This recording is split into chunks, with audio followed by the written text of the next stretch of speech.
Thank you. Welcome, everybody. Welcome to NIAC's 2024 Symposium.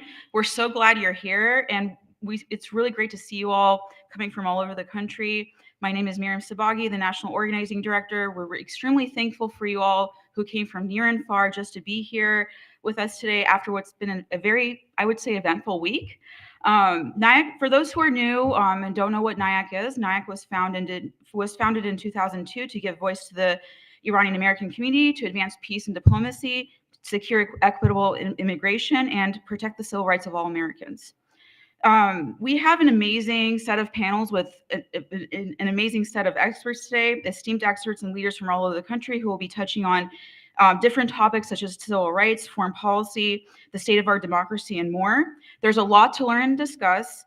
And as our national organizing director, I just want to say many of our members were very split on the endorsement process, whether we should endorse a presidential candidate or not, and we ended up not endorsing. However, we have our event today. We are here to chart a path forward and discuss, to unpack what happened and where do we go from here, which is perfect timing, actually. So without further ado, I will pass it on to our esteemed panelists. Thank you, everybody.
What just happened? Assessing the 2024 election results and the path forward. Mitra Jalali, the recently re-elected council member for Ward 4 in St. Paul, Minnesota, where she became the first Iranian American elected official in the state in 2018. She's also on the board of NIAC Action. Thank you.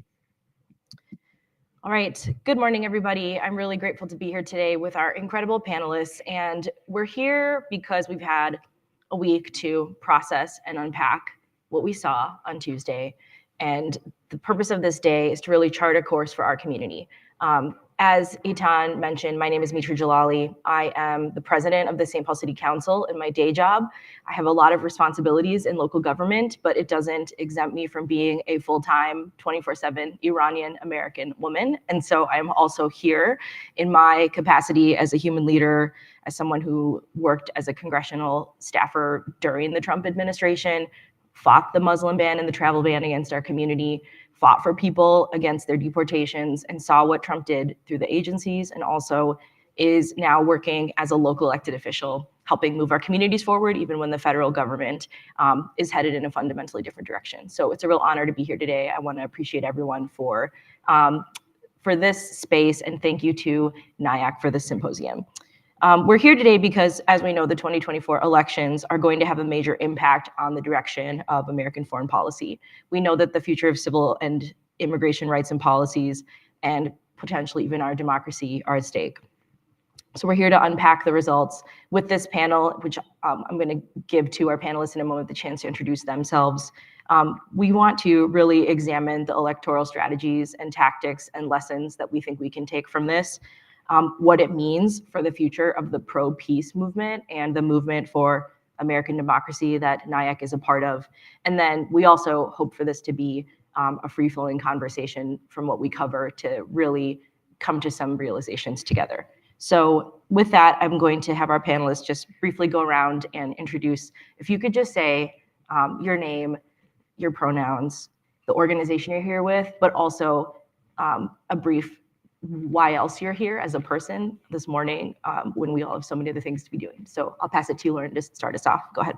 Thanks so much. My name is Lauren Monis. I use she, her pronouns. I'm political director of If Not Now movement.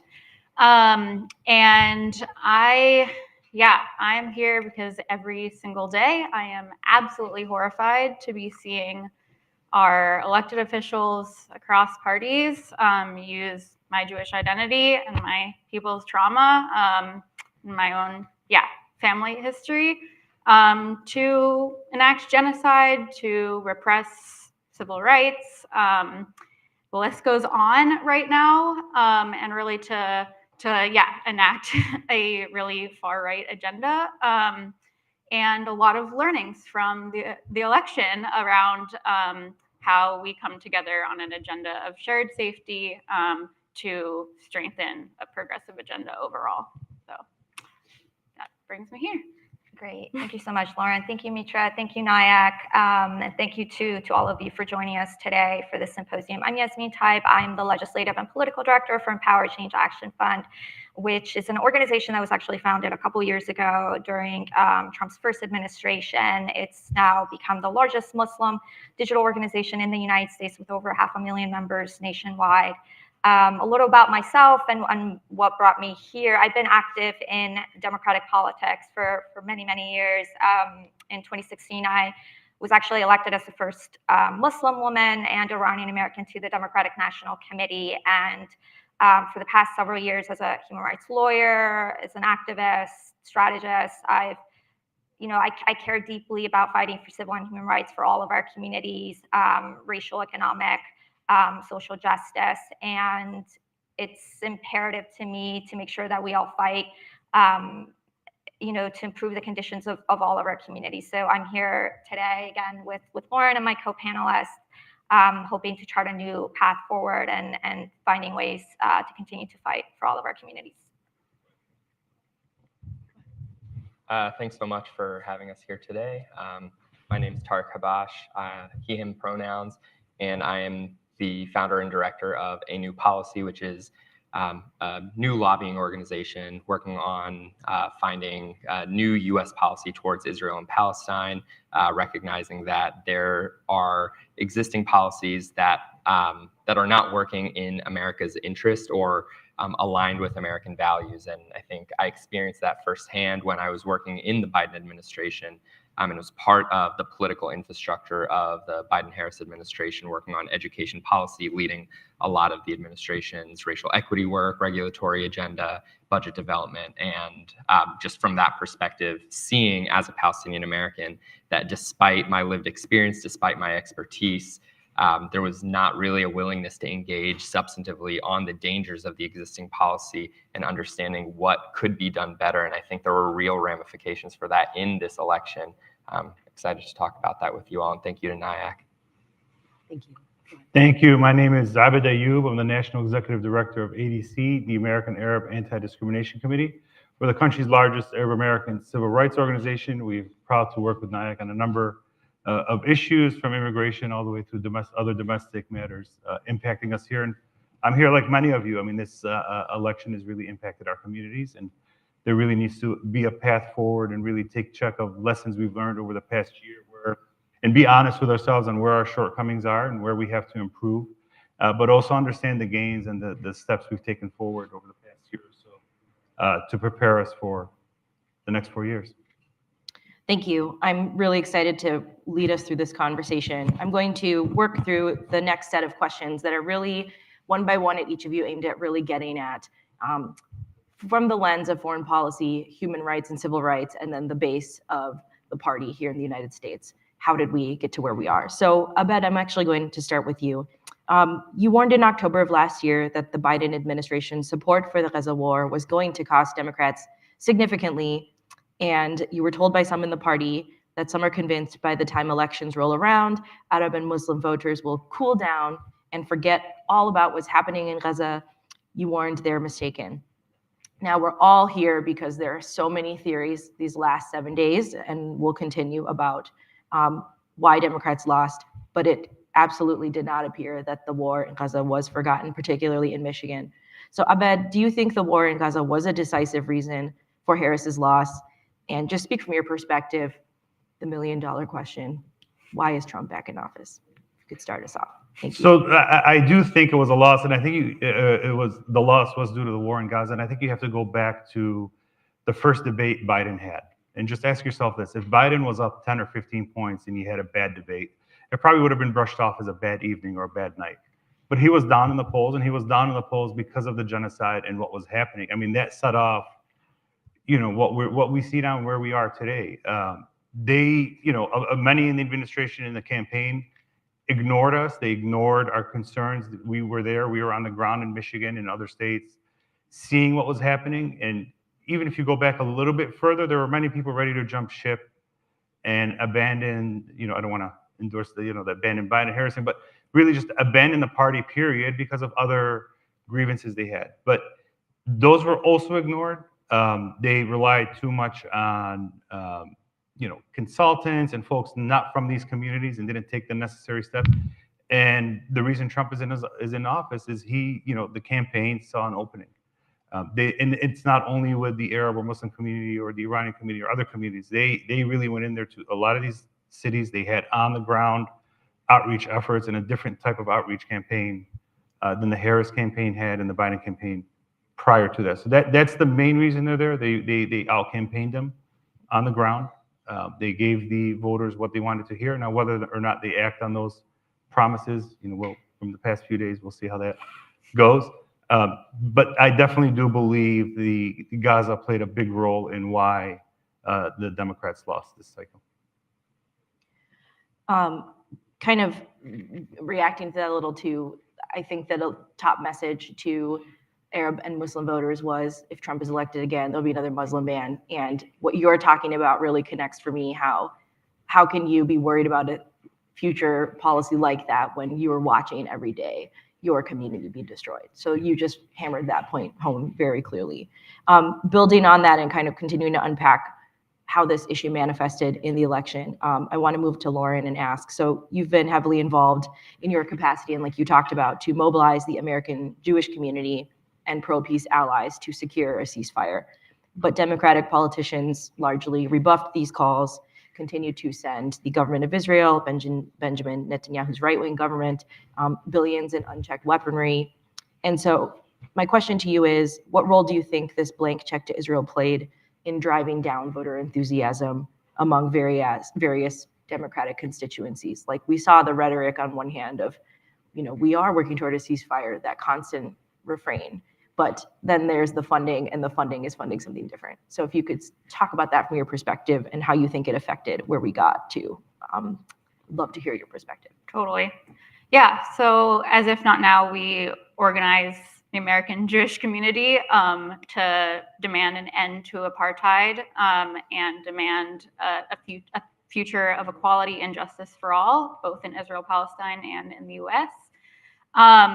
And yeah, we've had historic mobilization of our constituency, not just of young Jews, but Jews being activated in the anti-war movement that has been really historic and really powerful. Of course, there has also been a lot of activation on the right in a similar manner, but the constituency we organize has been growing, and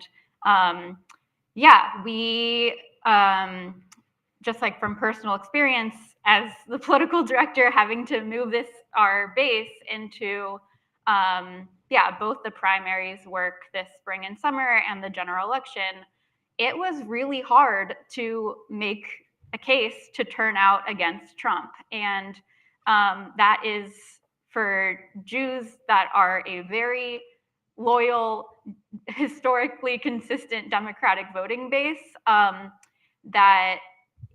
Trump that is, flagrantly neo-Nazi aligned. It was hard for people to go from the streets demanding a ceasefire and arms embargo for our base as well, to then knock doors for Harris or be doing efforts to keep Trump out of office. And it could have been not that hard. I think when we have a neo-Nazi agenda, a far-right agenda that is like flagrantly white supremacist Christian nationalist. So yeah, that's from like that personal experience of needing to move people through that, and it absolutely made the efforts harder and suppressed turnout. Yeah, it's extremely, as I said in my intro, horrifying and angering that every day still, like our Jewish institutional leaders and some major donors, communal leaders are providing this moral cover to both parties to continue sending weapons when these institutional leaders or major donors do not speak for the entire Jewish population, obviously, but there was a J Street exit poll from last week that said 62% of American Jews support an arms embargo. And the billionaire donors are really, I think, the takeaway lesson here, that it is the institutional leaders and the donors that are providing the Jewish moral cover, not actually the broader Jewish base that we are organizing. I appreciate that reflection a lot, and we're going to get in a minute to how do we build the power to overcome that. I think that's the place we want to get to by the end of today, and a little bit further by the end of this panel. Building on just trying to get the administration to evolve that position, seeing how difficult that was to translate to motivating people on the ground. I want to move to Tarek because I think you bring a really unique perspective. You made the difficult decision to resign your position with the Department of Education in protest of the war in Gaza. And now you founded a new organization called A New Policy. And this is an organization founded with fellow resignee Josh Paul to try to deliver change in US policy toward the Middle East and the Israel-Palestine conflict in particular. From your perspective, could you talk a little bit about why do you think President Biden was unable to shift policy, right? This is an individual leader. There's so many competing pressures on him. NIAC has hosted conversations with previous leaders and folks who have tried to surmise, looking into even President Biden's mentality, right? But also the structures around him, the pressures. Why do you think that he was unable to shift? And then do you think it could have made a difference in the election? So very interested in your thoughts. Yeah, absolutely. And I want to reframe it a little bit because I don't think he was unable. He's the president of the United States. At any moment in time over the last 13 months, he could have shifted U.S. policy. And still can. And still can. Yeah. He was completely unwilling. And I think it was ideologically driven within his view of the issue that Palestinians are less deserving of peace, of human rights, of dignity, of humanity. And I think that fundamental reality is rooted in decades and generations of white supremacy, particularly in that region, undermining Palestinian rights. And I think that the American public over the last year has absolutely shown that that is disconnected from the reality for the majority, or a growing and increasing number of Americans. And I think that absolutely played a role in the election. I think there's no question that if the president had taken a different approach, if the campaign had humanized Palestinians, even the idea that like you have a Palestinian speak at the Democratic National Convention, which, to be clear, I don't think was ever like the goal for the people asking for that, but it was just to be able to humanize Palestinians a little bit more and include them within the party, finding ways to be able to make real progress towards a ceasefire. I think what Americans saw time and time again was an administration that was saying big things and was not delivering on those big things. You can't say for 13 months that you're working tirelessly on a ceasefire resolution and then never achieving that ceasefire. You can't say that you're going to make Roe the law of the land and then not deliver for women. You can't say you're going to cancel student debt for millions and millions of Americans and not do it. And so when you are speaking to Americans and you're saying, hey, we're going to do all these things, just elect us, but then you're out there campaigning with people who are not aligned with their values, not aligned with your base, the reality is like Trump didn't win a ton more votes than he did in 2020. Democrats failed to turn out the people who vote for them. They didn't turn out people of color. They didn't turn out progressives. And to the tune of over 10 million votes being short from 2020, that's what cost Democrats the election. It was Gaza was absolutely a huge component of that. It was not the only component, but it was definitely influential for a lot of people. And so we can't forget, where is the base? Where do you actually want to make progress? How do you grow your tent? And it's not by cozying up to billionaires. It's not by campaigning with Liz Cheney. It's about listening to your voters, listening to the American people. That's what you need to do if you want to be successful in American politics. Thank you so much for that. First, thank you for the reframe. And so important to hold leaders accountable, right, for the decisions they're making with the information they have. Second, thinking on what you just shared too really feels like it highlights honestly, the 2016 lesson, the conversation within the party for years and years now around how the battle is not between getting back voters who voted away or who are never voting in a progressive direction. The battle is to actually convert non-voters and disaffected voters who don't feel like a political agenda has anything to offer them, to actually get them in the game. And I think you just spoke to that, and how this issue, it is not just for Palestinian Americans or Jewish Americans. It's fundamentally about human rights in the country that we live in. So thank you for illustrating that so clearly. Kind of continuing to unpack the choice that was before voters, right? And the choice that this administration essentially presented to voters through the Harris campaign and through the decisions and failure to evolve. I'm going to go to Yasmin, that is bringing a perspective in your personal experience and also on the DNC. You were the first Muslim woman elected to the Democratic National Committee. You've worked a long time for peace and civil rights in a whole range of capacities. This election is it is a shock still to many who have fought for those values and who see in Donald Trump the potential for a profound weakening of our democracy, the civil liberties so many of us depend on. Others, I think, are less shocked, feel more numb, feel tired, like they tried to present this, but it is still jarring. I think it's still jarring no matter what. Given the choice for voters and the stakes, why do you think that even in the face of that, some of the Democratic messaging about the threat of Trumpism fell on deaf ears? Could you talk about that from your perspective?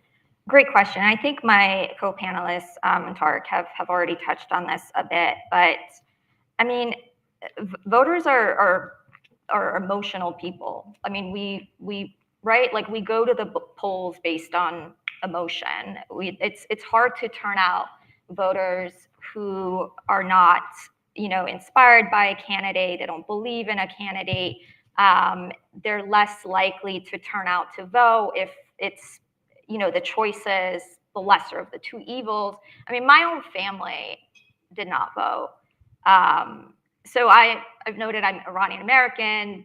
The ban actually impacted my family, my extended family, that they all live in Iran after nearly 20 years when we had filed for family reunification for my uncle and his kids. They finally were about to come to the States. It was in 2016. Then Trump got elected. The ban was implemented, and that was it. They weren't able to come. Their visas were revoked. When Biden finally got elected, finally they were able to join us. They came to the States. I've seen them at least 3 times now the past 4 years. I'm just noting that even that wasn't a motivating factor for my own family to go out and vote. So it's just, Tarek spoke a bit about how our coalition just didn't turn out. So if folks look at the exit polls carefully, and Tarek has noted that, the amount of votes that Trump got this time around compared to 2020, it was virtually the same. I mean, he got about 74.8 million compared to 74.2 million that he got back in 2020, and 95% of the votes that have come in thus far. Harris, on the other hand, she's lacking about 10 million votes compared to what Biden got in 2020. But then if you look at the exit polls again carefully in terms of how white voters voted, so Trump's popularity and votes with white voters did not increase this time. It actually decreased slightly, around 1 to 2%. it's, as Tarek noted, it's the communities of color that we lost. So one, our coalition didn't show up, but also if you look at Latino voters, Latino men in particular, the vast majority of them voted for Trump in 2024 compared to 2020. That's an increase of about 55% this time voted for him. That's an increase of about 19% compared to 2020.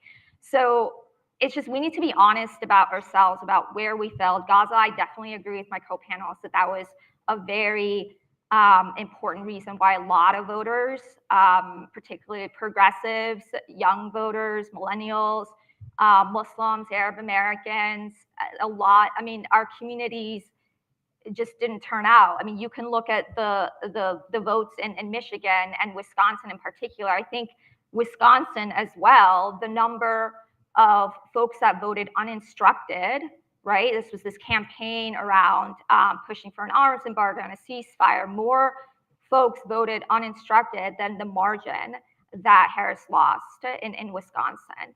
So, I think that the Democratic Party really needs to do some soul searching and understand why we're losing our coalition, why our coalition is just not turning out to vote, why working families, we're losing their trust and support, and understand that we need to put up more inspiring, authentic candidates who are more aligned with our values.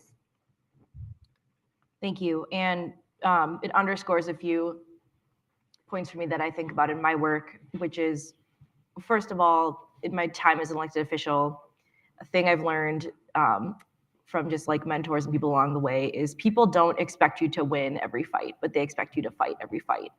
And I'm just hearing from the panel and from people's reflections that there wasn't a sense that Vice President Harris was committed to fighting for the humanity of Palestinians, to fighting to actually turn the tide of the government of Israel's actions, like not just that, but also domestically, what you talk about with the issues people are facing here. Living in a multiracial democracy in the United States where we have deep racial disparities, not being able to sufficiently communicate along those lines amid someone offering literally the worst possible economic agenda. Why were we all learning what tariffs are on Friday of this week, right? A lot of us were not learning what tariffs are, but people who campaigned on it certainly were. So I appreciate the reflection. And I think this next point is still trying to get at, or this next question, and I'll open it up to the group, anyone who wants to build in here, to that point, right, of like people need to feel like you're fighting for them. Our base needs to feel like their leadership is fighting for them. Our base did organize, and Palestinian and Arab Americans and allied folks really did say, we're going to participate in this electoral process. We're going to step up and we're going to forge something called the uncommitted movement. And, there were other pre-primary campaigns. I was part of an uncommitted movement in Minnesota. We saw that come forward powerfully in that the Minnesota version that was inspired by what was in Michigan launched in 10 days and still pulled critical mass similar numbers pre-primary for the same reasons that we're seeing that. This was born from the disconnect between the Democratic Party's support for Israel and Americans who oppose funding for Israel's hostilities in Gaza and across the region. People have mentioned more than 100,000 uncommitted votes counted in Michigan. So some of those who organized for that movement ultimately voted for Vice President Harris, but many didn't. And as you just pointed out, Yasmin, Harris lost the Michigan election by less than 100,000 votes.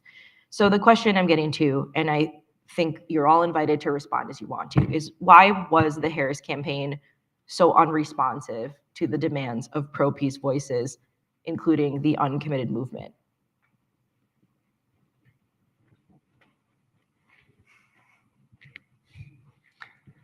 I'm happy to jump in here. Speak your mind, speak your piece. I love it. Yes. I think ultimately the campaign was moving in a direction of what they believed was do no harm. And I think their biggest priority was how can we shift the electorate in a way that we can redesign who our voting base is. And I think that what happened was a miscalculation in a lot of ways because one, again, they assumed that the left progressives, that the base of voters that have historically supported Democrats would turn out in the same numbers that they did in 2020, even though like we're just going to completely ignore what 2016 looked like. But that was just an assumption that was made, while simultaneously trying to appeal to white voters and primarily white women voters who would see the dangers of a second Trump administration because of the threat to women's rights in particular. And I think, unfortunately, when you look at the exit polls and when you look at the numbers, there was no real shift in historically Republican voters in 2024. And I think that effort ultimately was the primary miscalculation that led to where we are. And no amount of appealing from a humanity perspective, from the perspective that these uncommitted voters are still going to like be a risk for you if you don't convince them that they are being heard. There's no amount of convincing there of the campaign to actually see a change or progress. Yeah, I'm sorry. So just to add to Tarek's remarks, he's absolutely right. One, the Harris campaign felt as though, right, that it was more risky to either accept the demands of the uncommitted campaign. They felt as though they were going to lose more donors, more pro-Israel voters, if they came out and seemed as though they were supportive of those asks. And again, to reiterate, the asks of the uncommitted campaign was simply that the Biden-Harris administration enforce U.S. law and comply with international humanitarian law, period. We weren't asking her to go out and say Israel is the devil, not like we're not talking to Israel anymore, that's it, the relationship, like just enforce US law and comply with international humanitarian law, which necessitates a suspension of offensive arms to Israel. So, and they just dismissed, right? They dismissed all of us. We kept warning them that this is going to be a huge problem for you on election day. A bunch of us met with them. They reached out to grassroots leaders, specifically in the Muslim and Arab American communities. We, again, warned them over and over again. And they tried to reassure us. Look, there was this one call I had with the campaign and the staffers. This was right after the DNC convention when we were all incredibly upset about the fact that they wouldn't even allow the same opportunity for a Palestinian speaker to have a voice at the DNC convention. And their staff kept trying to tell us that, Yasmin, as you saw some of Harris's messaging, she said she supports the international IHL framework, the International Humanitarian Law framework. And we kept pressing them and we said, okay, well, if she supports it, why can't she just be more public about it? Why can't she just say, then she will enforce it, she will comply with and enforce you? And they didn't, right? And that just wasn't enough for our communities. So I think that they made a huge mistake, a miscalculation, and it was completely on their own. Our communities did everything we possibly could to provide support and assistance and guidance, and it just fortunately did not work. Look, I think it's more than just a miscalculation. I think it needs to be said, and some have said it. I think a lot of their decisions from the top is deeply rooted in Islamophobia and anti-Arabness. I don't think they took the community seriously. I don't think they took any of our concerns seriously. And I think they viewed us, keep them on the sideline. We don't need to engage with them. We're going to lose votes. But that belief of who we are and who our communities are it's rooted in that. It's rooted in Islamophobia. You have Islamophobia on the left. You have it from the Democratic Party and the Republican Party. So it's not a far-fetched thing. And truly, I believe once the full story is told in a few years from all those involved, there's some head-scratching moments where you're like, I can't believe that was said, or I can't believe that was done. And they really did have an opportunity, I believe, to turn things around in October, November. There was a small window where if they engaged the right way or did things the right way, but instead they went completely opposite. So there's a lot there that the Democratic Party has to unpack. And meanwhile, you have the Republicans that are seeing this and that are, making their move in and highlighting a lot of this to our community. Yeah, I can just close this part of the conversation. I think what we saw also is that it wasn't also just a miscalculation, that Trump and the Republicans won with much less money than the record fundraising. They basically, the Harris campaign had like an unprecedented, maybe infinitesimal amount of resources at their back and didn't win by so much. And so I think that proves that it's actually not a winning strategy to only focus on billionaire donors and the wealthy elite. There's some other people that have been saying that for a while. But yeah, I think that that is an extremely clear takeaway here. And not only is it not a winning strategy, but also voters and the party doesn't know what it's standing for, because at once it is standing for free speech, civil rights, democracy, protecting democracy, and at once, the same time, it is allowing AIPAC, and I know we're talking about AIPAC further, but AIPAC as an example, to completely be one of the largest spenders in their elections. Of course, other corporate PACs and individual major donors as well, but you can't at once be championing democracy and allowing a far-right billionaire super PAC to be interfering in primaries. And you can't be at once talking about human rights and justice or fighting anti-Semitism and then be actually subjecting us and sacrificing us to a neo-Nazi trifecta. So you're actually saying here, this is all in the name of protecting Jewish safety, and we're going to only listen to donors. And now you, as I'm talking to, them talking to their Jewish base, now you're subjected to a neo-Nazi far-right white Christian nationalist presidency because we were really fighting for your safety. And so it's just, an extreme hypocrisy to rely on the elite agenda, thinking that that is going to be a pathway for safety for anyone.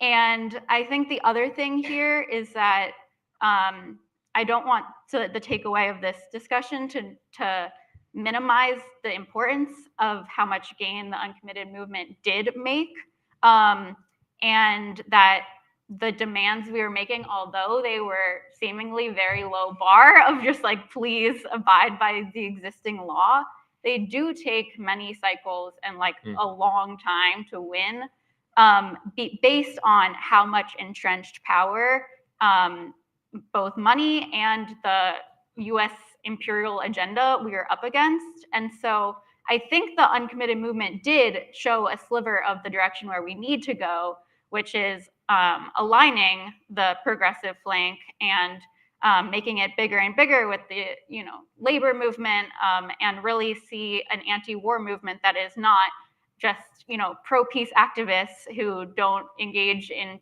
electoral politics, but actually see an anti-war movement that has real electoral muscle and is engaged in politics and can be a political threat, and have not just a oppositionary approach to the Democratic Party, but actually wield real power and have a really visionary agenda that we can all rally behind. So yeah, I just wanted to say this is also, I think, the start of that the uncommitted movement was able to build. Yeah, I think that's exactly right. And I want to say one thing, just building on that. There is also a lot of evidence that there are voters who split their tickets, right? And as we think about the impact and the influence that uncommitted had, one really good example of this was in Michigan, where you saw Harris lose by, I think, within the margin of the number of uncommitted votes that were in the primary. but also you saw a Senate race that went Democrat to now Senator or incoming Senator Slotkin, who did take a shifting message and tone and position when it came to support for the unconditional support to the Israeli government's aggression against Palestinians. And I think that is emblematic of the shift in American public opinion, but also in this this assumption of American politics, whether you're Democrat or Republican, that unconditional support for Israel is the winning message. And I actually think that is not the case. And we're starting to see that play out in real time. This is just one example of where that shift is very seen. But I think in circumstances where there are people who are running for office who were more critical of the unconditional support, who were willing to say, hey, we should think about enforcing our laws on our allies, I think there was a little bit more of a bump. And I think we saw them outperform Vice President Harris in a way that was really, directive for what this is going to look like in future election cycles. Thank you. Hearing so many points brought together, old calculus, outdated calculus, not reflecting the generational shift in the country, Islamophobia, racism, white supremacy, all those layers. The idea of like lip service is going to be enough. Bare minimum lip service is going to be enough. All of these things coming together and then the results that manifest from that. So I think it's so important to draw out those causes because it is so necessary to build the power within the communities that this party claims they want to represent. And as a person who in my life outside of here is a Democratic elected official, I'm also exhausted for fighting for my own party to see us to evolve beyond the equivalent of a thoughts and prayers message for what we are experiencing. And it's important. Let's look ahead a little, but there's no looking ahead without still understanding how we're here. But let's look ahead a little. Trump repeatedly sought to cast himself as the pro-peace candidate on the campaign trail. Even if many of us saw these moves as shameless, pure politicking, he did capitalize on polling that showed Americans wanted peace and an end to the wars in the Middle East. On Iran, he even went so far as to say he would have had a deal. He would have had a deal within a week after the election in 2020 with different results, and that he wants to see Iran prosper so long as they don't have a nuclear weapon. He also brought in the most radical right-wing hawks to his administration. We know their names, right? Mike Pompeo, John Bolton, people like Stephen Miller, who architects of his immigration policy, subsequently worked to undermine his diplomacy toward Iran and in general. Notably, some of these are the same hawks, and they're barred from serving in the second term. So I think this next section is about, first, just what should we expect on foreign policy from a new Trump administration? There's a lot within this, so I think everyone having the chance to say a little about what do you expect, what do you fear, what do you think? Let's articulate a little through that. So anybody who wants to start, but yeah, go ahead. Yeah, I mean, I think you rightly noted, Mitra, that his first administration had some of the most kind of right-wing, hawkish folks in national security positions, and he started rolling out some of his potential appointments. And I was texting with my colleagues last night. I was like, well, this is going to be the most pro-war administration. And yes, he ran on a pro-peace president message. And by the way, for anyone who hasn't seen the documentary, what is it, Art of Surge? This is the comeback of Donald Trump. I can't believe I'm like encouraging folks to watch it, but you should watch it. You get a better understanding of this man, why people vote for him, why people love him. And he was campaigning on being the pro-peace candidate since July. But anyways, so the folks that he has named to be in his administration, I mean, Mark Rubio as potential State Department Secretary, Waltz as national security advisor.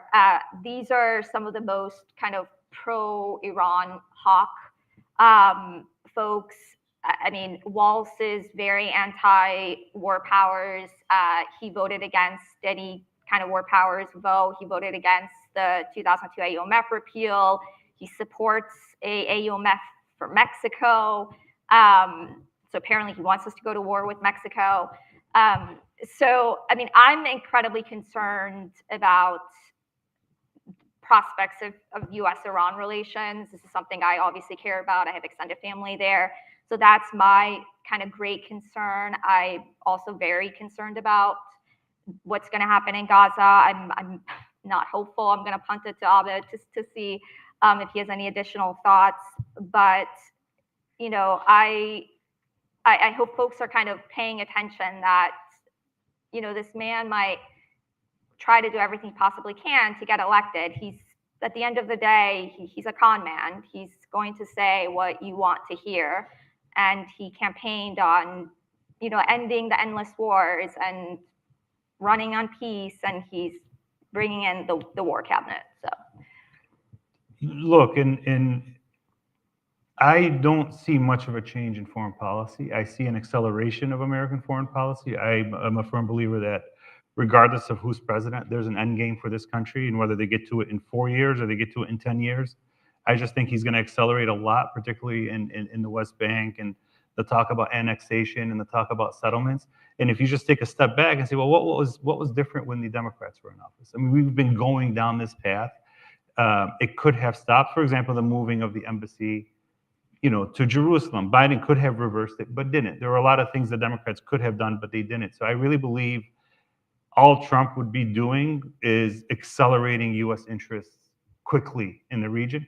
But with that will come, you know, war, loss of life, uncertainty, and a domino effect that's going to impact us here at home. And we have to be prepared. And I do think the one thing we should take note of is, you know, the Joe Rogan contingency of his movement that is anti-war, right? And finding a way, I know it's so weird, but finding a way to engage with them, finding a way to have them, you know, make their voices more prominent in that party, or working around them and identifying lawmakers and partners, because I do think we're entering a new era of politics in this country. I don't foresee many, at least in our community, many of the voters that crossed over and voted Republican, I don't think the Democrats are going to win them back in the next term. It's going to take some time and a lot of winning over. And Trump knows look, the bar was set so low for him that all he had to do was go to Michigan and say, I'm going to deliver peace. I mean, there's a minute clip of a J.D. Vance speech in September in Detroit where he talked directly to the Arab American community.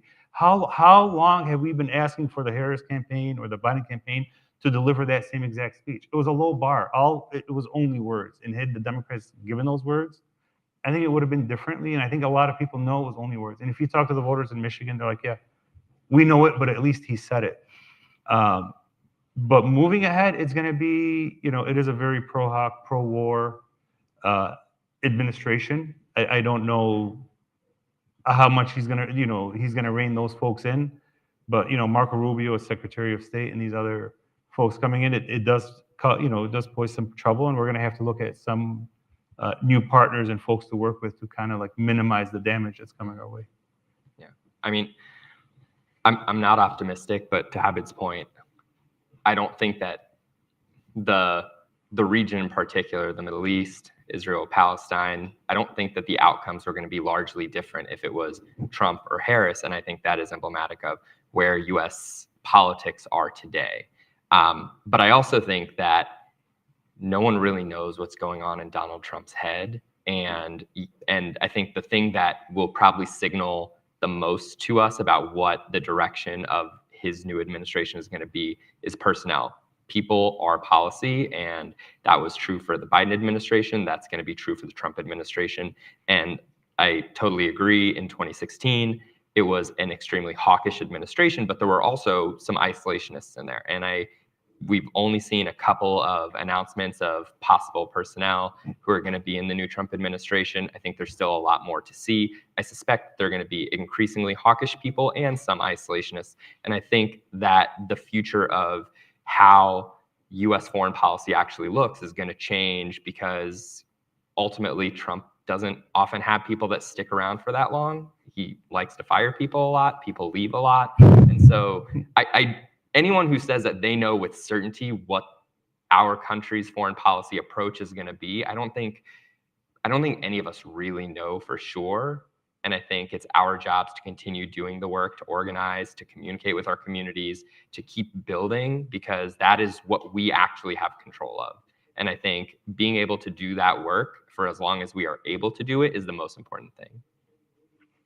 Go ahead. Yeah, I would just say, I think these are surprisingly maybe neutral to optimistic takes. I'm really not feeling any of that.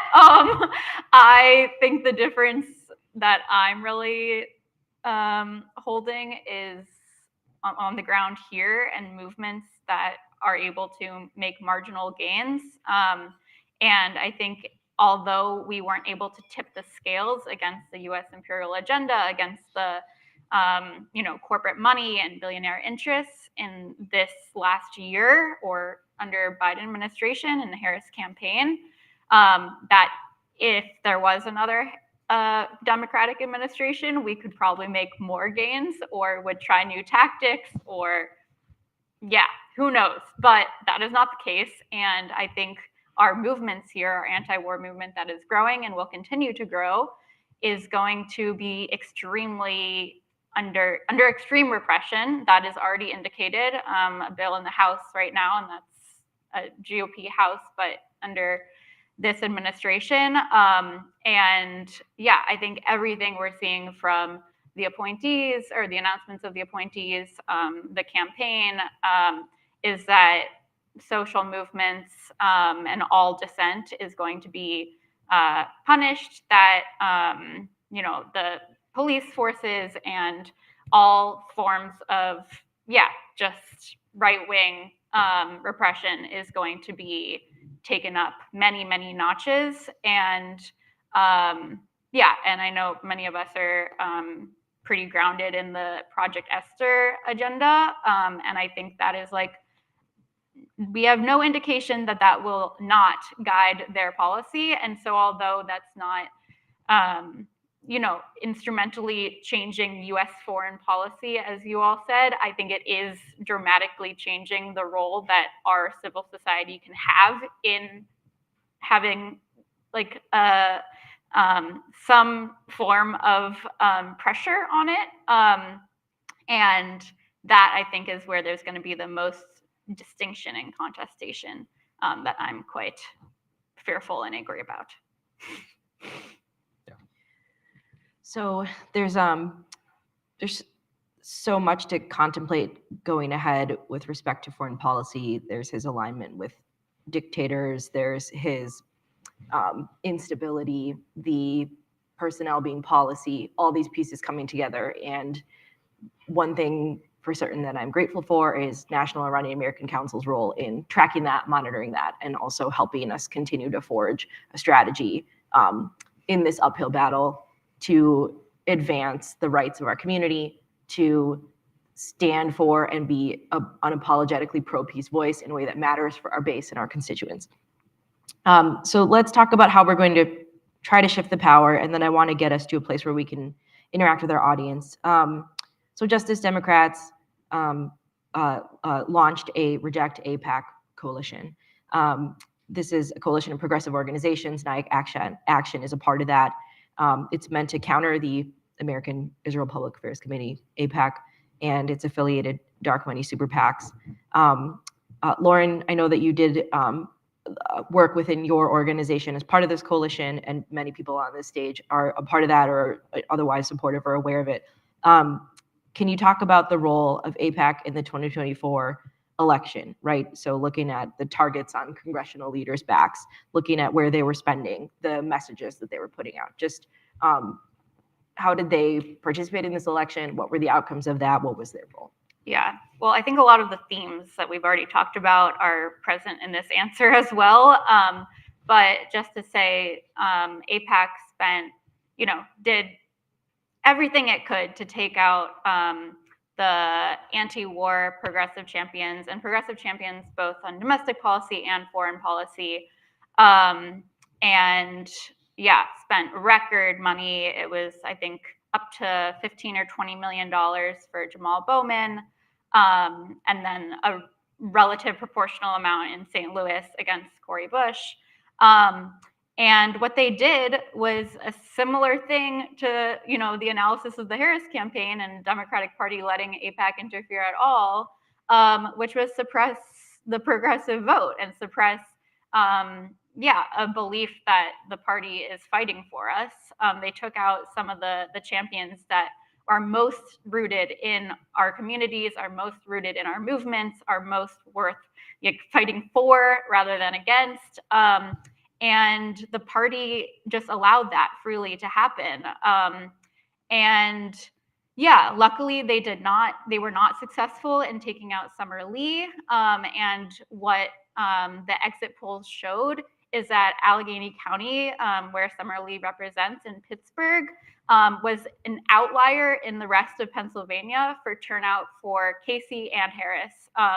And we have many lessons from that, but that is what we were saying all along through this Reject AIPAC campaign, is that you cannot hold these two truths. AIPAC is not unique in playing a role as a big corporate billionaire PAC. It is the latest big money spender, but there is absolutely no reason that it should have any place, definitely in the Progressive Caucus, but absolutely in the Democratic Party as well. One thing I'll say that's actually still live is there's, as of last night at least, there's a Katie Porter's old district, I think in Orange County, was a Chase seat for the House. And I got a text yesterday, help cure ballots for the Democrat in Orange County. Meanwhile, one county over is the David Kim versus Jimmy Gomez race, a Dem on Dem race. And the Democratic Party chose to go all in to protect Jimmy Gomez against a left challenger, David Kim, and mobilize progressives to endorse Jimmy Gomez, et cetera. But meanwhile, one county over, they just let a Republican win. And I think that kind of encapsulates this whole theory of the case, that and some of the Summer Lee turnout stuff. So more to say, but AIPAC, huge deterrent in turnout and Democratic support. I would add into, and just thinking through this together, right? Like, so in my home state of Minnesota, we famously in Minneapolis, I'm from St. Paul, so I love my Congresswoman Betty McCollum, but one sister city over, we also, we ride for Ilhan Omar, our Congresswoman from the 5th Congressional District. And we saw a lot of lessons in her last year's election and then the one that she just had. And she handily defeated her primary opponent this year, but it has been a theme that she is one of these leaders who is targeted by AIPAC, who has money poured into it, accusations of all kinds of things and Islamophobic messaging, everything we're talking about. And the conversation within the Twin Cities, and I just bring this perspective in because I think it relates to everything you all have said on the panel, is that we are spending so much energy defending our leaders, our actual leaders of our party, who now have leadership positions in Congress, who are not freshmen anymore, who are actively moving legislation, who are frankly lots of the time championing and going for the party line and the party leaders more than those actual establishment Democrats. And we are, instead of doing apartment door knocks, voter turnout, registering new people, reaching out to the disaffected constituencies, communicating our message, like all of these activities that are the actual interpersonal work to like help our people feel connected to our party. We are instead fighting off well-funded primary opposition that is immediately then translating into, we couldn't spend all that time building up those bases during the primary because we were fighting for the chance to stay there. And then that is an opportunity cost that is very steep and very devastating for the people that we represent and that we're fighting for. So I just think that in my own state, that connection, it cuts across all the points that we're talking about and who we're trying to build up within the work we're doing. So I think I'll go Guys, to. sorry, one Absolutely, yes. quick note on APAC. They did have a number of staffers this year depart and started a spinoff group that's going to focus on city council and school board races. So we're not done with APAC. They saw all these ceasefire resolutions and they're like, wait a minute, we have to get involved in this space. So they're already planning for, the upcoming elections.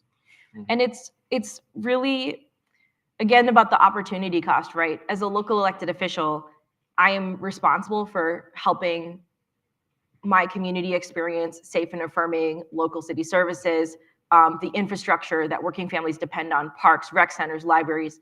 So it's even more exhausting that these well-funded groups, if to the point that you're talking about, want to like bench build off of offices that don't actually impact that, and again, divert energy from the work that needs to happen at the local level and then the national. So it's a lot of interconnected pieces. Can I just make one Absolutely, point? yes. I think that is really emblematic. And both points, the fact that APAC is spending $20 million in a single congressional primary, the fact that like a group of their staff are spinning off to focus on local city council races and school board races, that's not operating from a position of strength.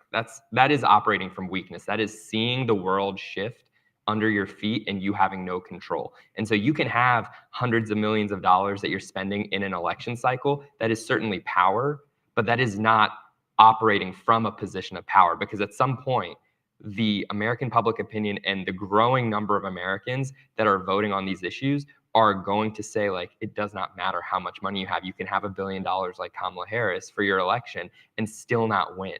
And so it's not always about money, but money certainly does suppress what people are, how they are operating, what decisions they try to make. And if you look at the ads that APAC was running in Jamal's race, in Corey's race, they weren't talking about Israel, because that is not the message that resonates with those voters, and that's not how they win.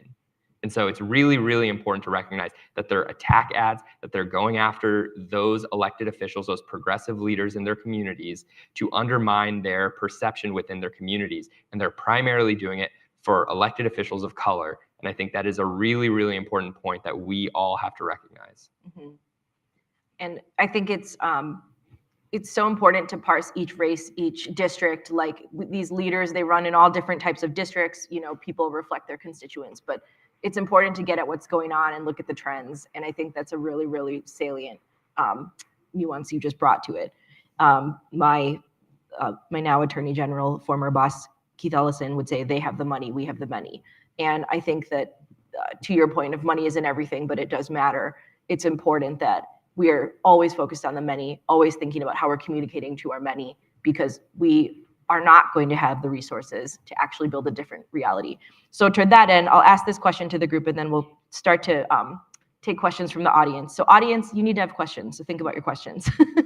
But the point that we're trying to get to, and where I'd appreciate each of your perspective in the movement building that you're doing, right, in the organizations that you're part of, and the groups you're part of. What's the long-term strategy to counter the obscene amounts of money to defeat progressive candidates in primaries? Kind of second to that, or part of that, will we live in a world where progressives can only expect to keep their seats if they're progressive on other issues except Palestine? What is the strategy to counter that funding?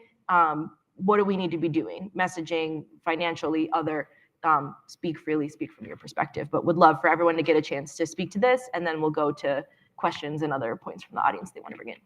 Anyone who wants to go first. I can talk a little about like what my organization is doing in the Reject APAC Coalition with Lauren's group and many of our other partners. So, I mean, I'm honestly not sure if we'll ever be able to go toe-to-toe with APAC in terms of resources. I mean, we're, again, as Lauren mentioned, we're talking about $30 million that they put up on 2 races. We just can't compete with that.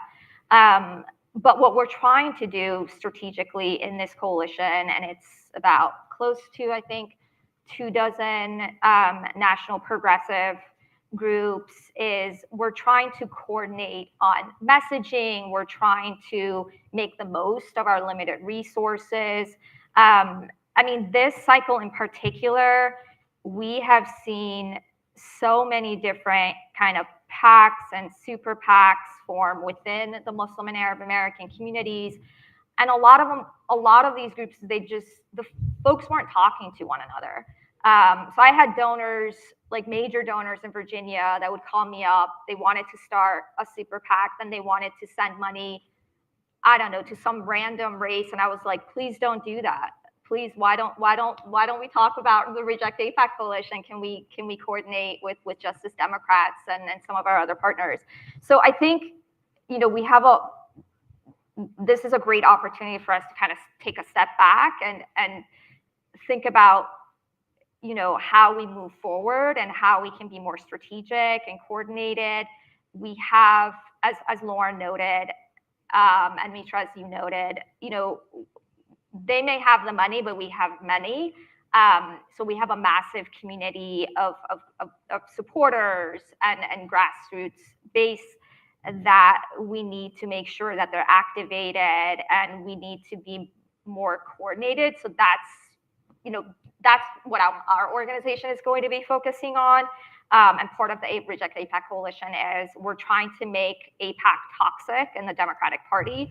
So similar to the way that you know, the NRA has become toxic with Dems, that's kind of the goal, is to try to ensure and push as many Democrats to take the Reject AIPAC pledge, to ensure that they don't take their endorsements, their money. So that's a huge portion of the strategy as well.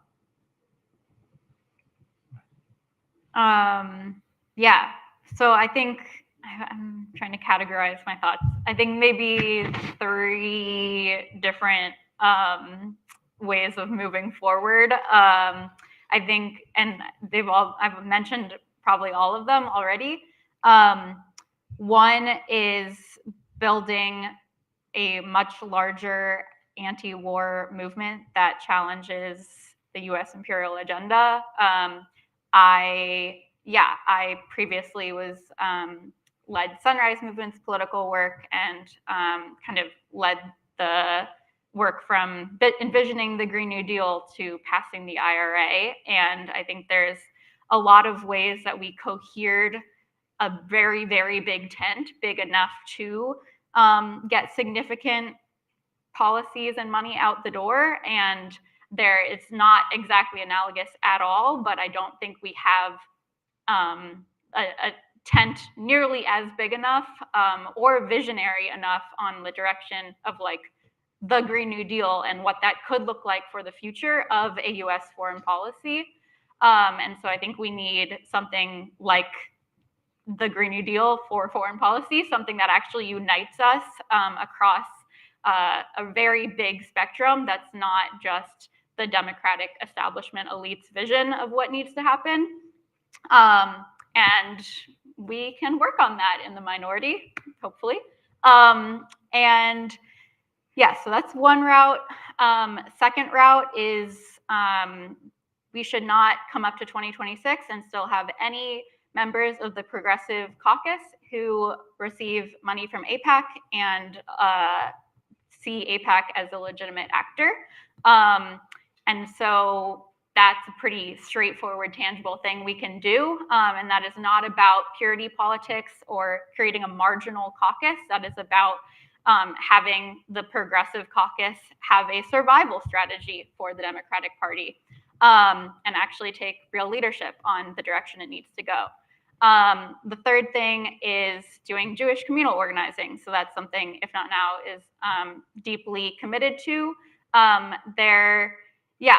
There should be no reason why Jewish safety has anything to do with militarization, fascism, white supremacy. Those things are completely at odds. And so as long as elected officials continue saying that funding genocide, funding regional war, empowering neo-Nazis is in the name of Jewish safety, We are all to lose. And so we need to remove that cover from the Democratic Party, remove that cover from the Republican Party, and that takes deep constituency organizing.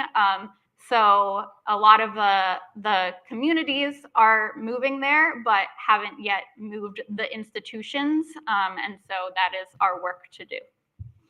Thank you. Tarek, Abed, anything either of you want to add? And then I think we have one question, at least from the audience, and then we'll move to the end. So I'll be really quick, and just to plug the new shiny thing, my organization, A New Policy, is hoping to do some of this work.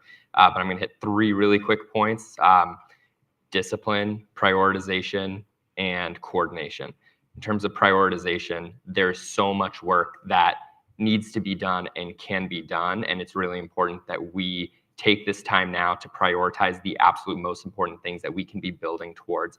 For us as a new organization, obviously we have very, very strategically picked out how we are going to fit into this broader ecosystem of organizations across the political spectrum that care very deeply about foreign policy issues, about US interests, about American values.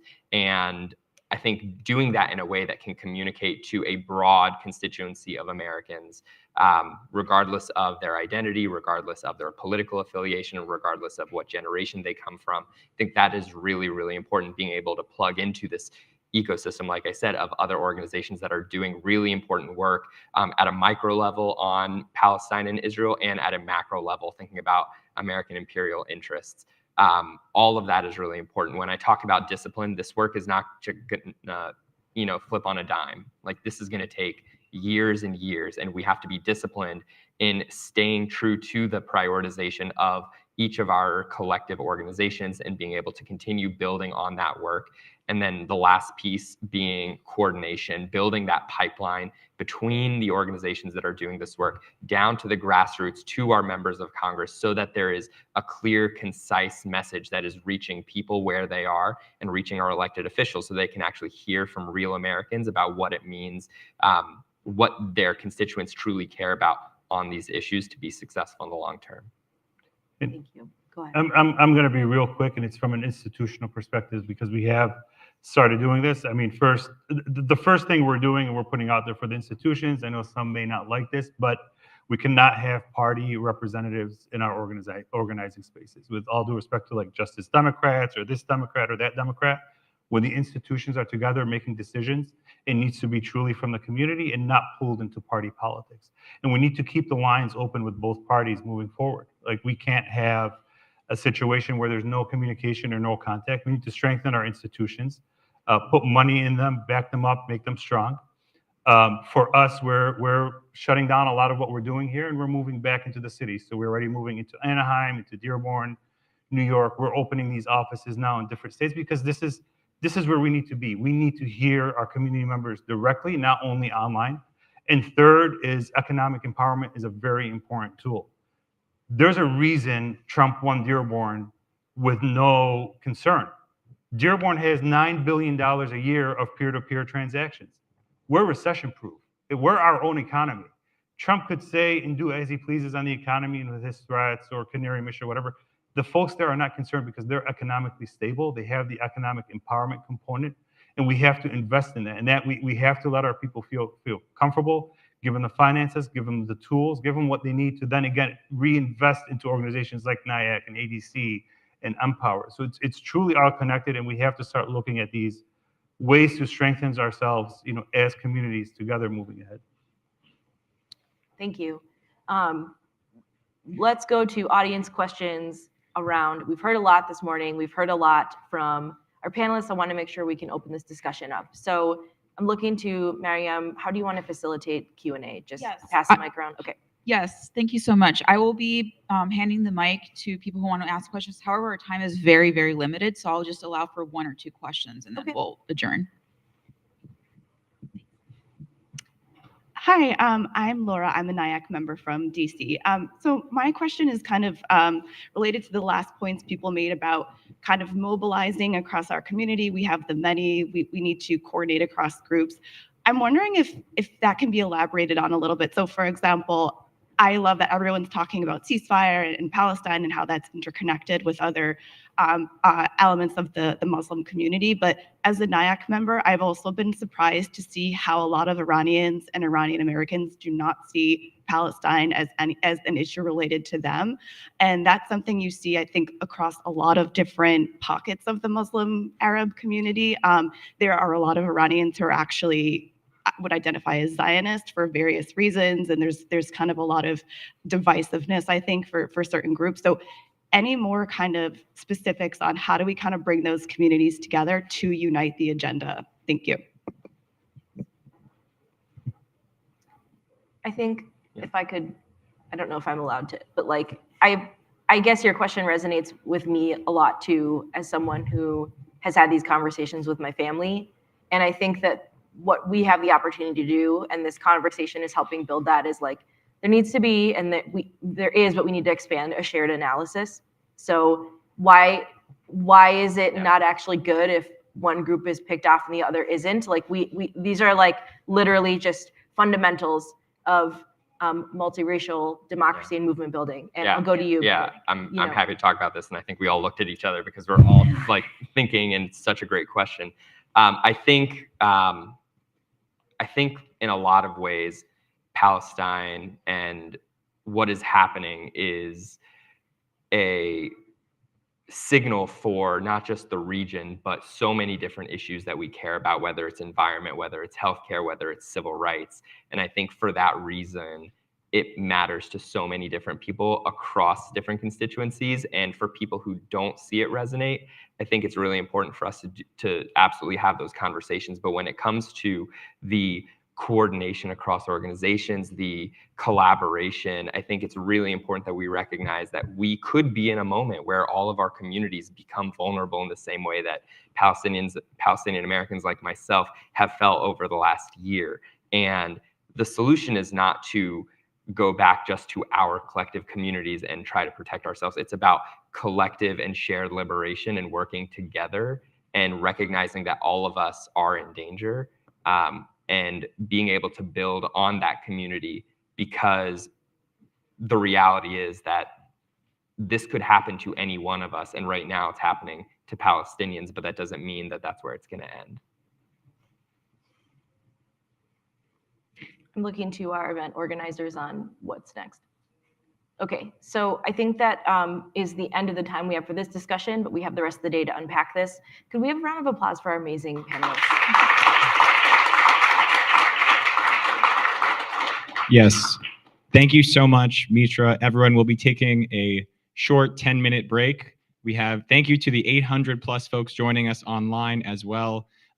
Please stay here. We will reintroduce the symposium with Congressman Jim McGovern, and then some remarks from him. Thank you, everyone.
policy director with the National Iranian American Council. I've had the privilege to be on the team since 2013, and I'm here to introduce Congressman Jim McGovern, who has served in Congress since 1997 and has represented Massachusetts' 2nd District since 2013.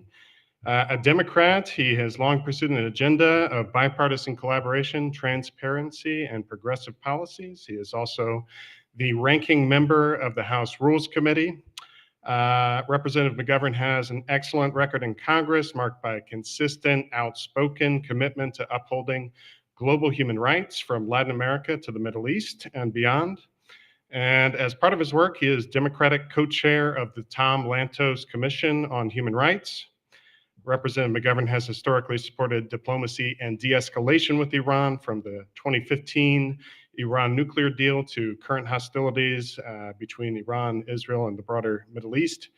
He has also staunchly advocated for a ceasefire, unimpeded media access in Gaza, and stood up for immigrant civil rights, including opposing the first Muslim ban. So thank you, Representative McGovern, for being a great ally to the Iranian American community. We're eager to listen to your words today and work with you in the months and years to come. Please join me in thanking and welcoming Congressman McGovern.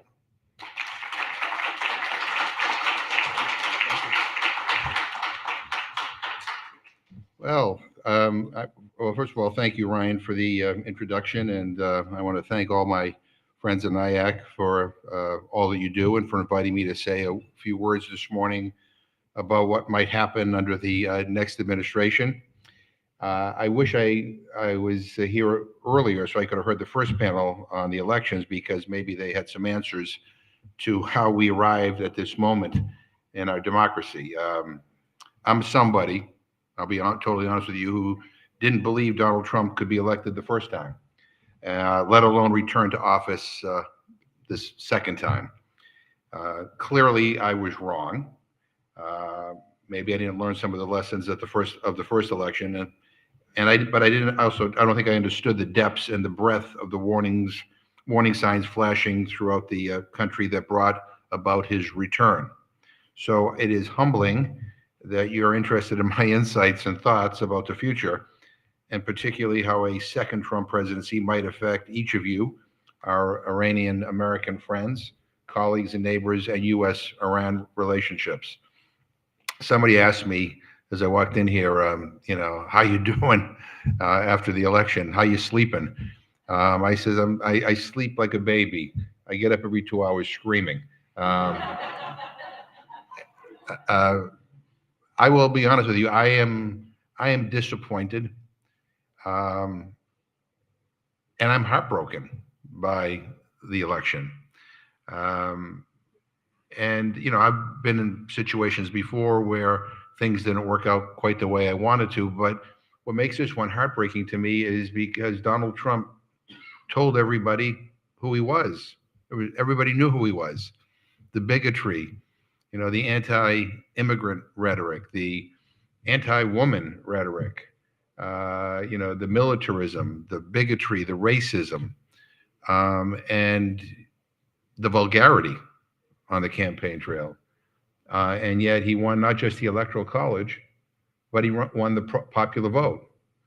And there are some lessons that Democrats have to learn from all of this. Mainly, why did so few of our people turn out to vote? Because there was a dip in the number of Democrats that actually showed up to the polls. And we're going to have to figure all that out.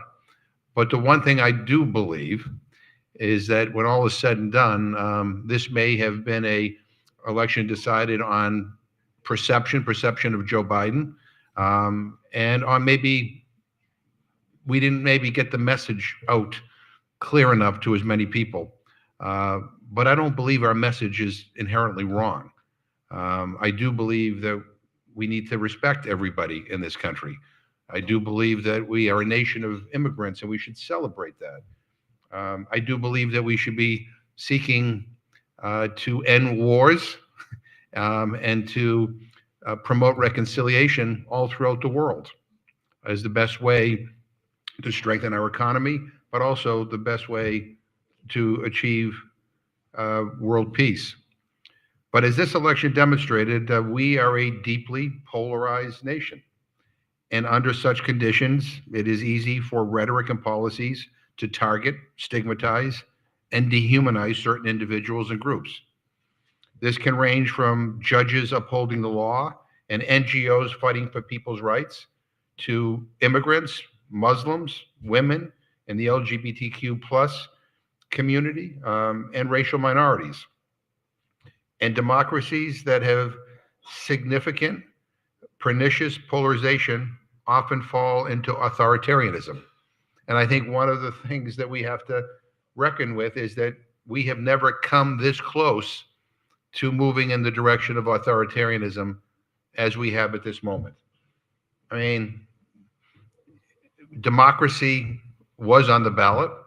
Democracy is still an issue that we need to deal with head on because it is under threat. I mean, I on my way over here, I was listening to the news about how President-elect Trump, wants basically the Senate to kind of bypass the normal confirmation process for some of his more controversial cabinet picks. I mean, the Senate has an obligation and a duty to go through a confirmation process and to put its stamp of approval or disapproval on these nominees. But to not even go through the process, to not even have full hearings, to not even talk about some of the issues that people are caring about, to short circuit the process or just trust me, that is a dangerous precedent. Strikingly, the U.S. is quite alone among the ranks of perniciously polarized democracies in terms of its wealth and democratic experience. There simply is no other wealthy, long-standing democracy as badly polarized as the United States right now. But what saved us the first time around is that there's always another election.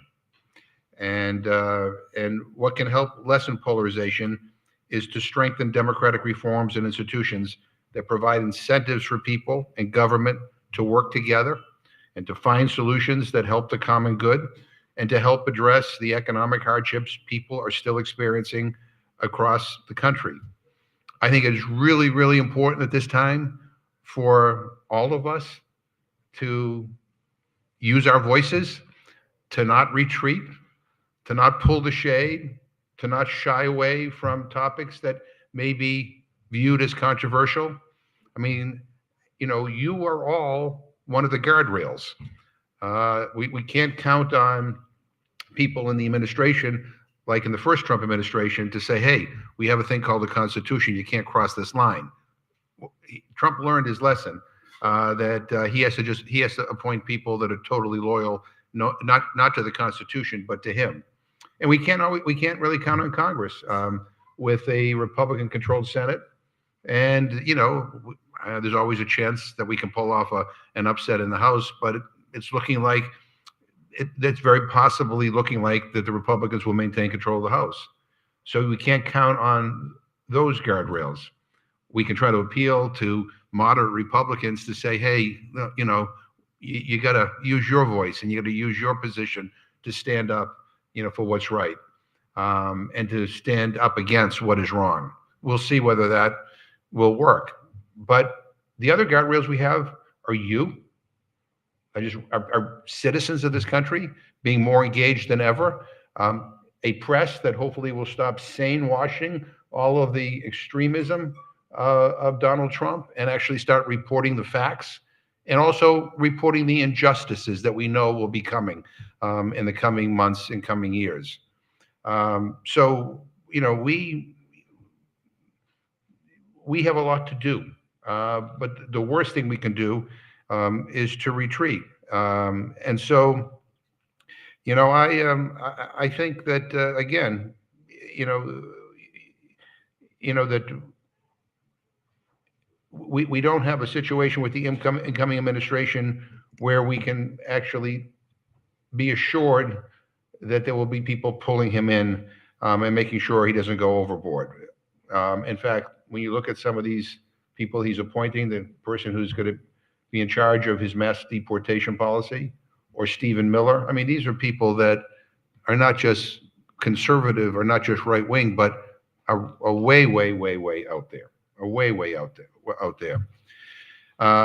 But we have to, but the reality is we have to kind of re-engage, not just at the federal level, but at the neighborhood level, at the city level, at the town level, and at the state level.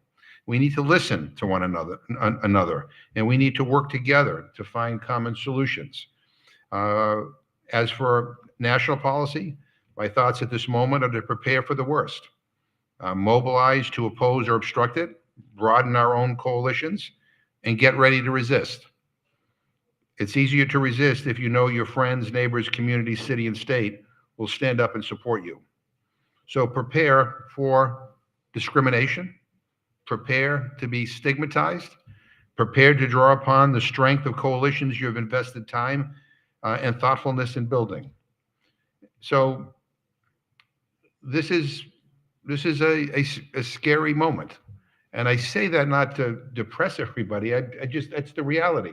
And we have to be honest with ourselves that this is not just another election where, you know, nothing horrific will happen and we can just get through it and, you know, on to the next election. We have to be prepared that this time around, these guys mean what they say and they will follow through. Let me touch just a minute on U.S.-Iran relations. You know, Trump has always said that he's willing to make a deal with Iran as long as it's his deal. None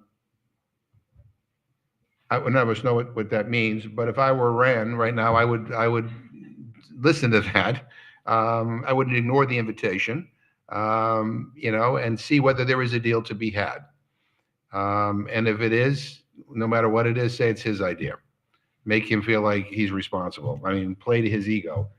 He's very transactional. The more you compliment him, the more he seems to want to come your way. But if there's any chance of some sort of a, you know, new approach, it is going to have to be something that everybody says Donald Trump came up with, and only he could ever have come up with such a brilliant idea, right? So that's the way it is.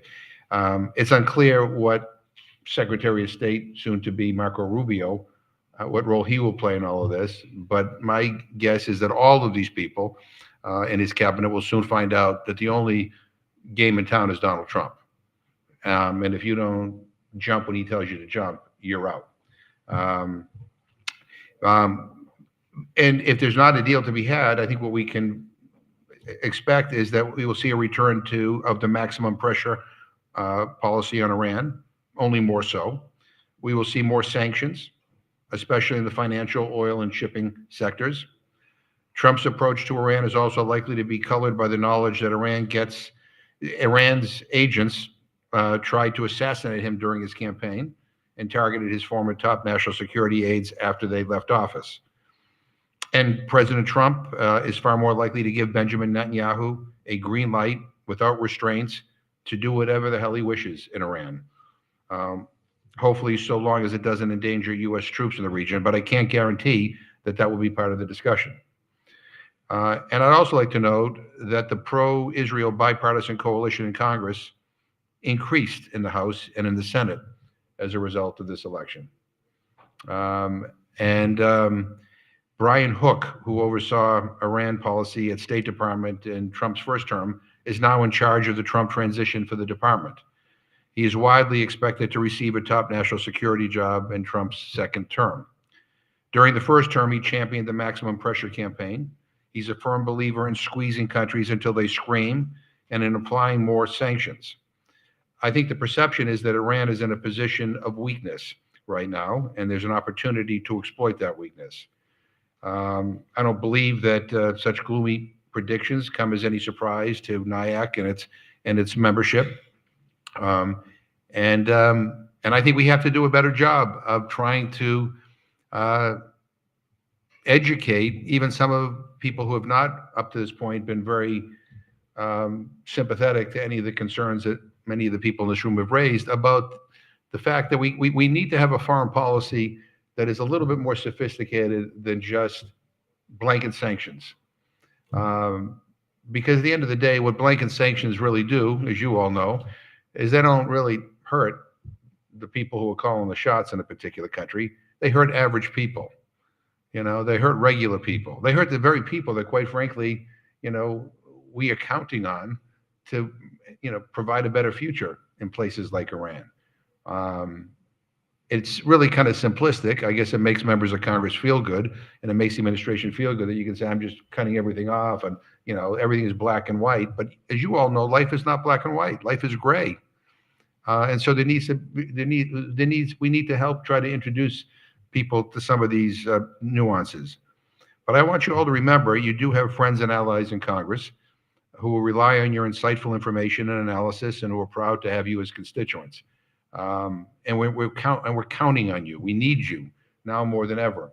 A few people have asked me about a bill that's coming up before Congress today that would basically broaden the definition of what could be called a terrorist organization, and it's being used basically to deny certain nonprofits tax-exempt status. Very, very dangerous precedent. Basically, what it does is it will not become law in this Congress, but you can bet your life it's coming back in the next Congress.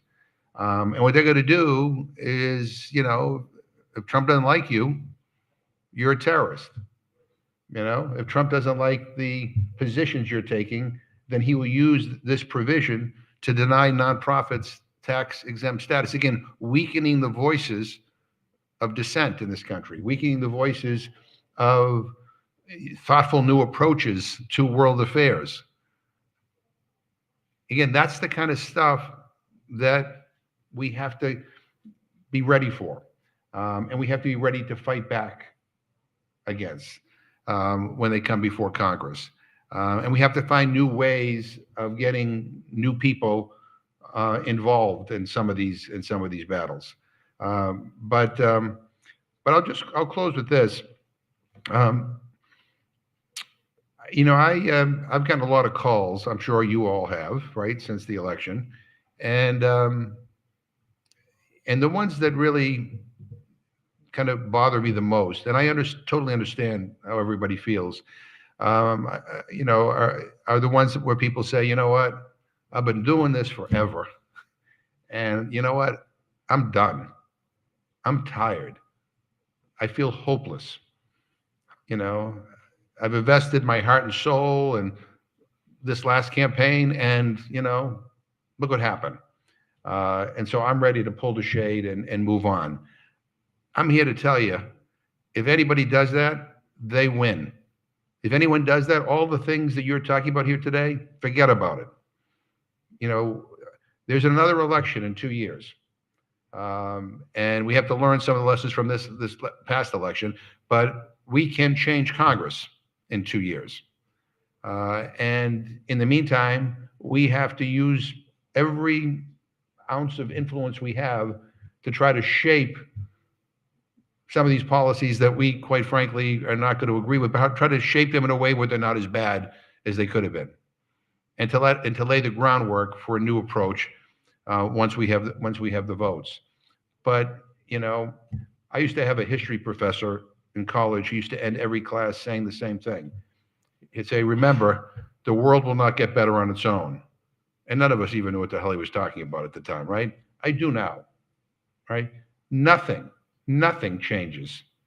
Nothing changes for the better unless good, like-minded people come together and work to make those changes, to demand those changes.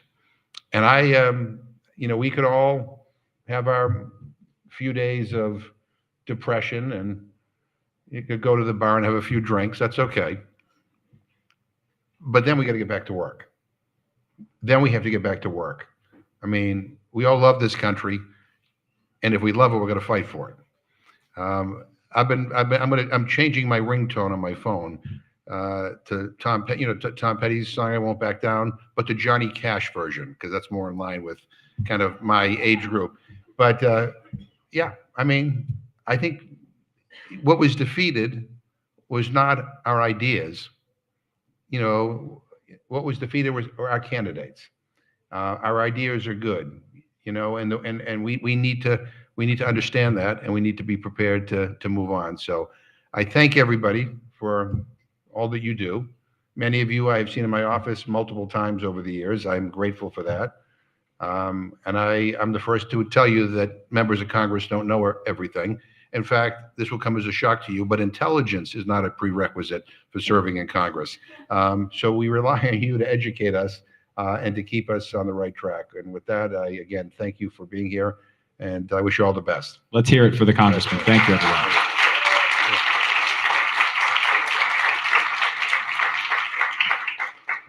Thank you, Congressman, and thank you now to the over 1,000 people joining us online. Please stay tuned. Shortly, we will hear remarks from NIAC President Jamal Abdi.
Jamal Abdi. Thank you, everybody. Thank you for being here today. When we conceived of this event, we didn't know who was going to win the presidency, but we knew that in 2016, not a lot of people thought Donald Trump was going to win, and not a lot of people took seriously what he said he was going to do. People telling us there won't be a Muslim ban. He's not really going to do that. Don't yell fire in a crowded theater. And so I don't think people were ready for what happened when he took office. Within the first week, banning nationals from 5 countries, including Iran, chaos at the airports. Thankfully, there was an organic movement to stand up against that, but it wasn't enough. We weren't prepared enough. In 2020, we were so relieved that Donald Trump was gone that I think a lot of organizations and advocates gave a lot of grace and patience to the incoming Biden administration, did not push, did not fight, did not hold them accountable. And I think we lost precious time in actually defining the direction that that administration took. So fool me twice. We cannot let that happen again. We need to be ready. So in 2000, the first election that I had the opportunity to vote in, George W. Bush ran in part on a platform that he was not going to be an interventionist. We'd had enough intervention. He would not be a nation builder. And we all know how that worked out. In 2020, the Democratic platform under Joe Biden pledged that the United States would return to the Iran nuclear deal and restore diplomacy. And as we know, that promise was not met. Now in 2024, Donald Trump ran as the peace candidate, pledging not to get the US in any wars. And only time will tell whether that principle is observed and whether those were just nice words on the campaign trail. But if we are not active, if we do not activate and organize now, the war lobby, the hardline right-wing pro-Israel lobby, and the powerful interests that dominate Washington and have prevailed over so many administrations in steering them in the opposite direction of what they said about war and peace on the campaign trail, they will prevail, and we cannot let that happen. As the congressman laid out, for those of us who want to have a voice to stand up against those interests, those dominant interests that seem to win over and over and over again, there are real threats that we are going to be silenced. Today, the House is voting on this bill, the so-called terrorism legislation, that will give Donald Trump the power to unilaterally dismantle civil society organizations. No due process, no rule of law, just one man deciding whether civil society groups are legal or not. And sadly, this bill actually already passed Congress. It passed the House several months ago in April on the back of conflict between Iran and Israel. A slew of bills were brought to the House of Representatives aimed at getting tough on Iran, getting tough on terror, just getting so tough. And that bill passed, and all the Republicans supported it, and just about every single Democrat supported it. There were 11 Democrats that voted against that bill. Now, this was before Donald Trump was elected. This is before we knew what was happening. But the failure to stand up and resist is galling. And organizations like ours resisted Donald Trump for 4 years. We organized, we marched, we engaged in the electoral process, and what do we get from it? Did we get a new leader who came out of the progressive people's movement? Did we get a new leader who would demonstrate to Americans that the world that Donald Trump was not the rule, but an aberration? That the US had learned from the lesson of Donald Trump and would enact democratic reforms to protect against the loopholes and the lack of guardrails that the Trump administration had exploited? No, we got Joe Biden. At best, a transitionary figure. And now we have Trump 2.0. Now, we should remember that Biden said the right things to us on the campaign trail. He said he would repeal Trump's Muslim ban on day one. And he did. But while Iranians were no longer banned, visa levels still have not returned to even a fraction of what they were under the Obama administration. And in Congress, the effort to pass legislation to install the guardrails to prevent another ban from ever happening again became an afterthought.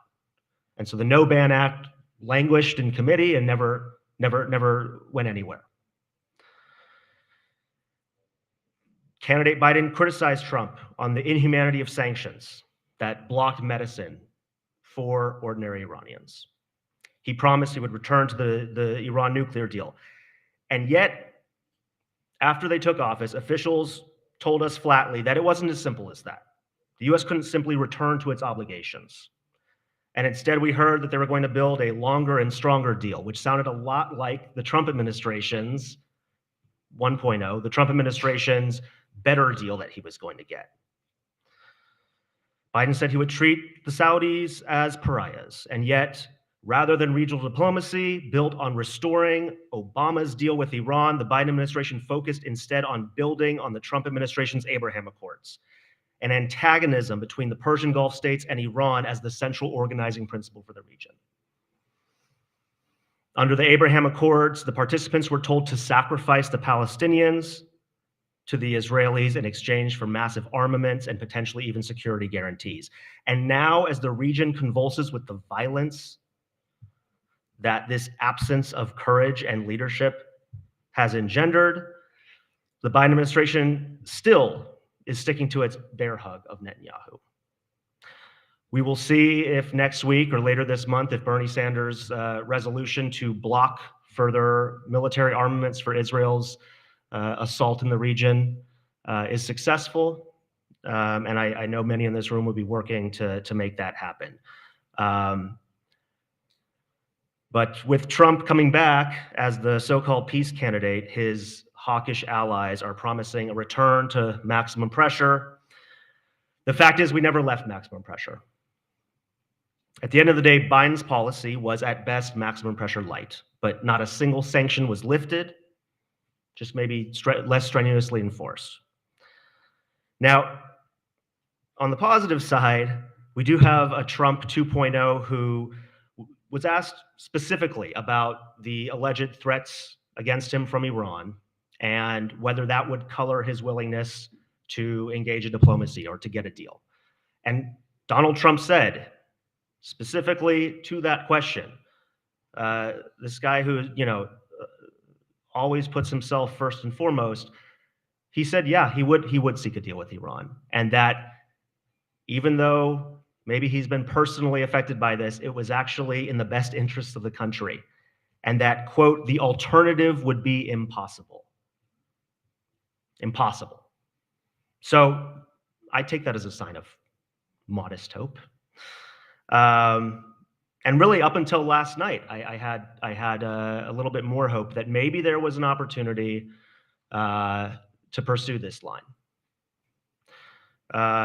Unfortunately, as the names who fill the second Trump administration have come out, they have not been ones that will actually facilitate that pathway. So early on, Trump, via, I think it was on Truth Social, said that Pompeo and Nikki Haley were out, and we took that as maybe a sign that ideologically, this administration was actually going to go in the direction of the anti-war folks who backed him.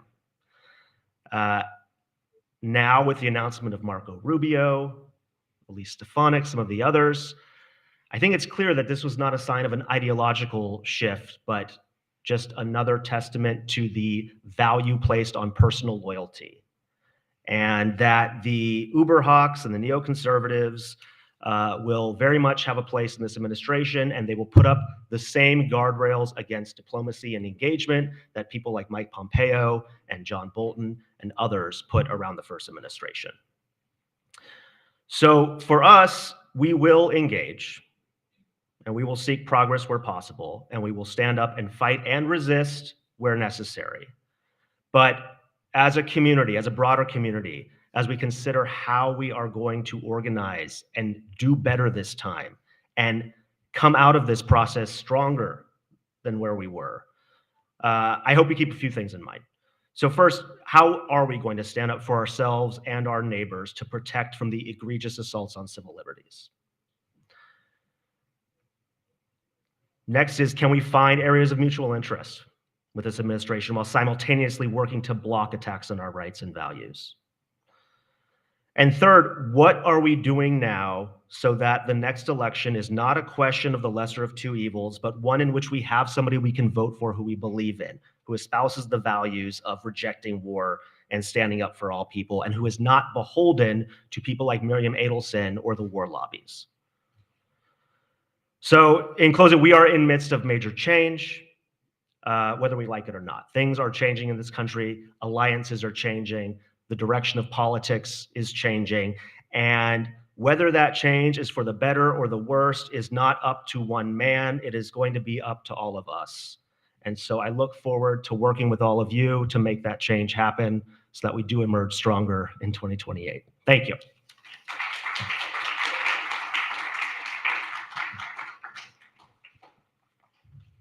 Thank you, everyone. We'll take a slightly longer break now and rejoin for our second panel at 11:30. Thank you.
Welcome everyone to our second panel, Diplomacy is Not a Dirty Word, United States, Iran, and the Middle East.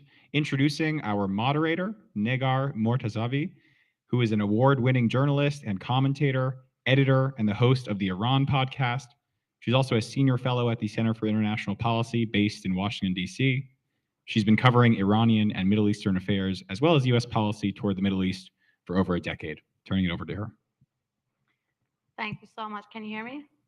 Thank you. Thank you so much, Ethan, Jamo, Sarah, the team, for having this excellent and timely event. And to all of you who are here in the room, the ones who are watching us live, it's a pleasure and honor to be moderating this panel with top experts in the field, following the Middle East very closely, U.S. foreign policy towards the region. Let me first introduce our panelists. To my left, Stephen Simon is a distinguished fellow at Dartmouth College and a research fellow at the Quincy Institute for Responsible Statecraft here in Washington. He previously served at the National Security Council as well as the State Department, and outside the government, Stephen was deputy director of the International Institute for Strategic Studies and a senior fellow at the Council on Foreign Relations. Next to Stephen is Lara Friedman, president of the Foundation for Middle East Peace, also here in Washington. Lara is a leading authority on the Middle East with a particular expertise on how Middle East-related issues play out in Congress and in U.S. domestic politics and legislation. Lara is a former U.S. Foreign Service officer with diplomatic postings in Jerusalem, Washington, Tunis, and Beirut. And to her left is Nader Hashemi. He's an associate professor of Middle East and Islamic politics at Georgetown University. He's also director of the Al-Walid Center for Muslim-Christian Understanding at the Walsh School of Foreign Service at Georgetown. Nader is also a popular guest on our Iran podcast. John Hoffman, last but not least, John Hoffman is a research fellow at the Cato Institute, also here in Washington, and an adjunct professor at George Mason University. His research focuses on U.S. foreign policy in the Middle East geopolitics, and political Islam. Thank you so much. Let me first start with you, Stephen, by the next president. Now we know who the next U.S. president is going to be. We didn't know when we were planning the panel, but now we know. So let's talk about, and we have some information and reporting coming about a potential pick for Secretary of State. Some names had been floating. Marco Rubio is the latest I heard for National Security Advisor and others. Talk about how you think U.S. foreign policy towards the region, the Middle East, is going to potentially shift under the next administration, considering what just happened in the campaign, Donald Trump running or presenting himself as a candidate for peace, and by contrast, in a way, pushing Kamala Harris or the Democrats into the box of war, which they've been overseeing for the past year? Well, those are easy questions, and I'm very good at predicting the future. Try. Look, in Trump's first term, he was pretty lucky because there was basically an absence of armed conflict. There were some, I thought, close calls, particularly with North Korea, at one point. And the administration's decision to assassinate Qasem Soleimani posed a risk of war with Iran that didn't eventuate because both sides really got lucky. But otherwise, he seemed very averse, to armed conflict.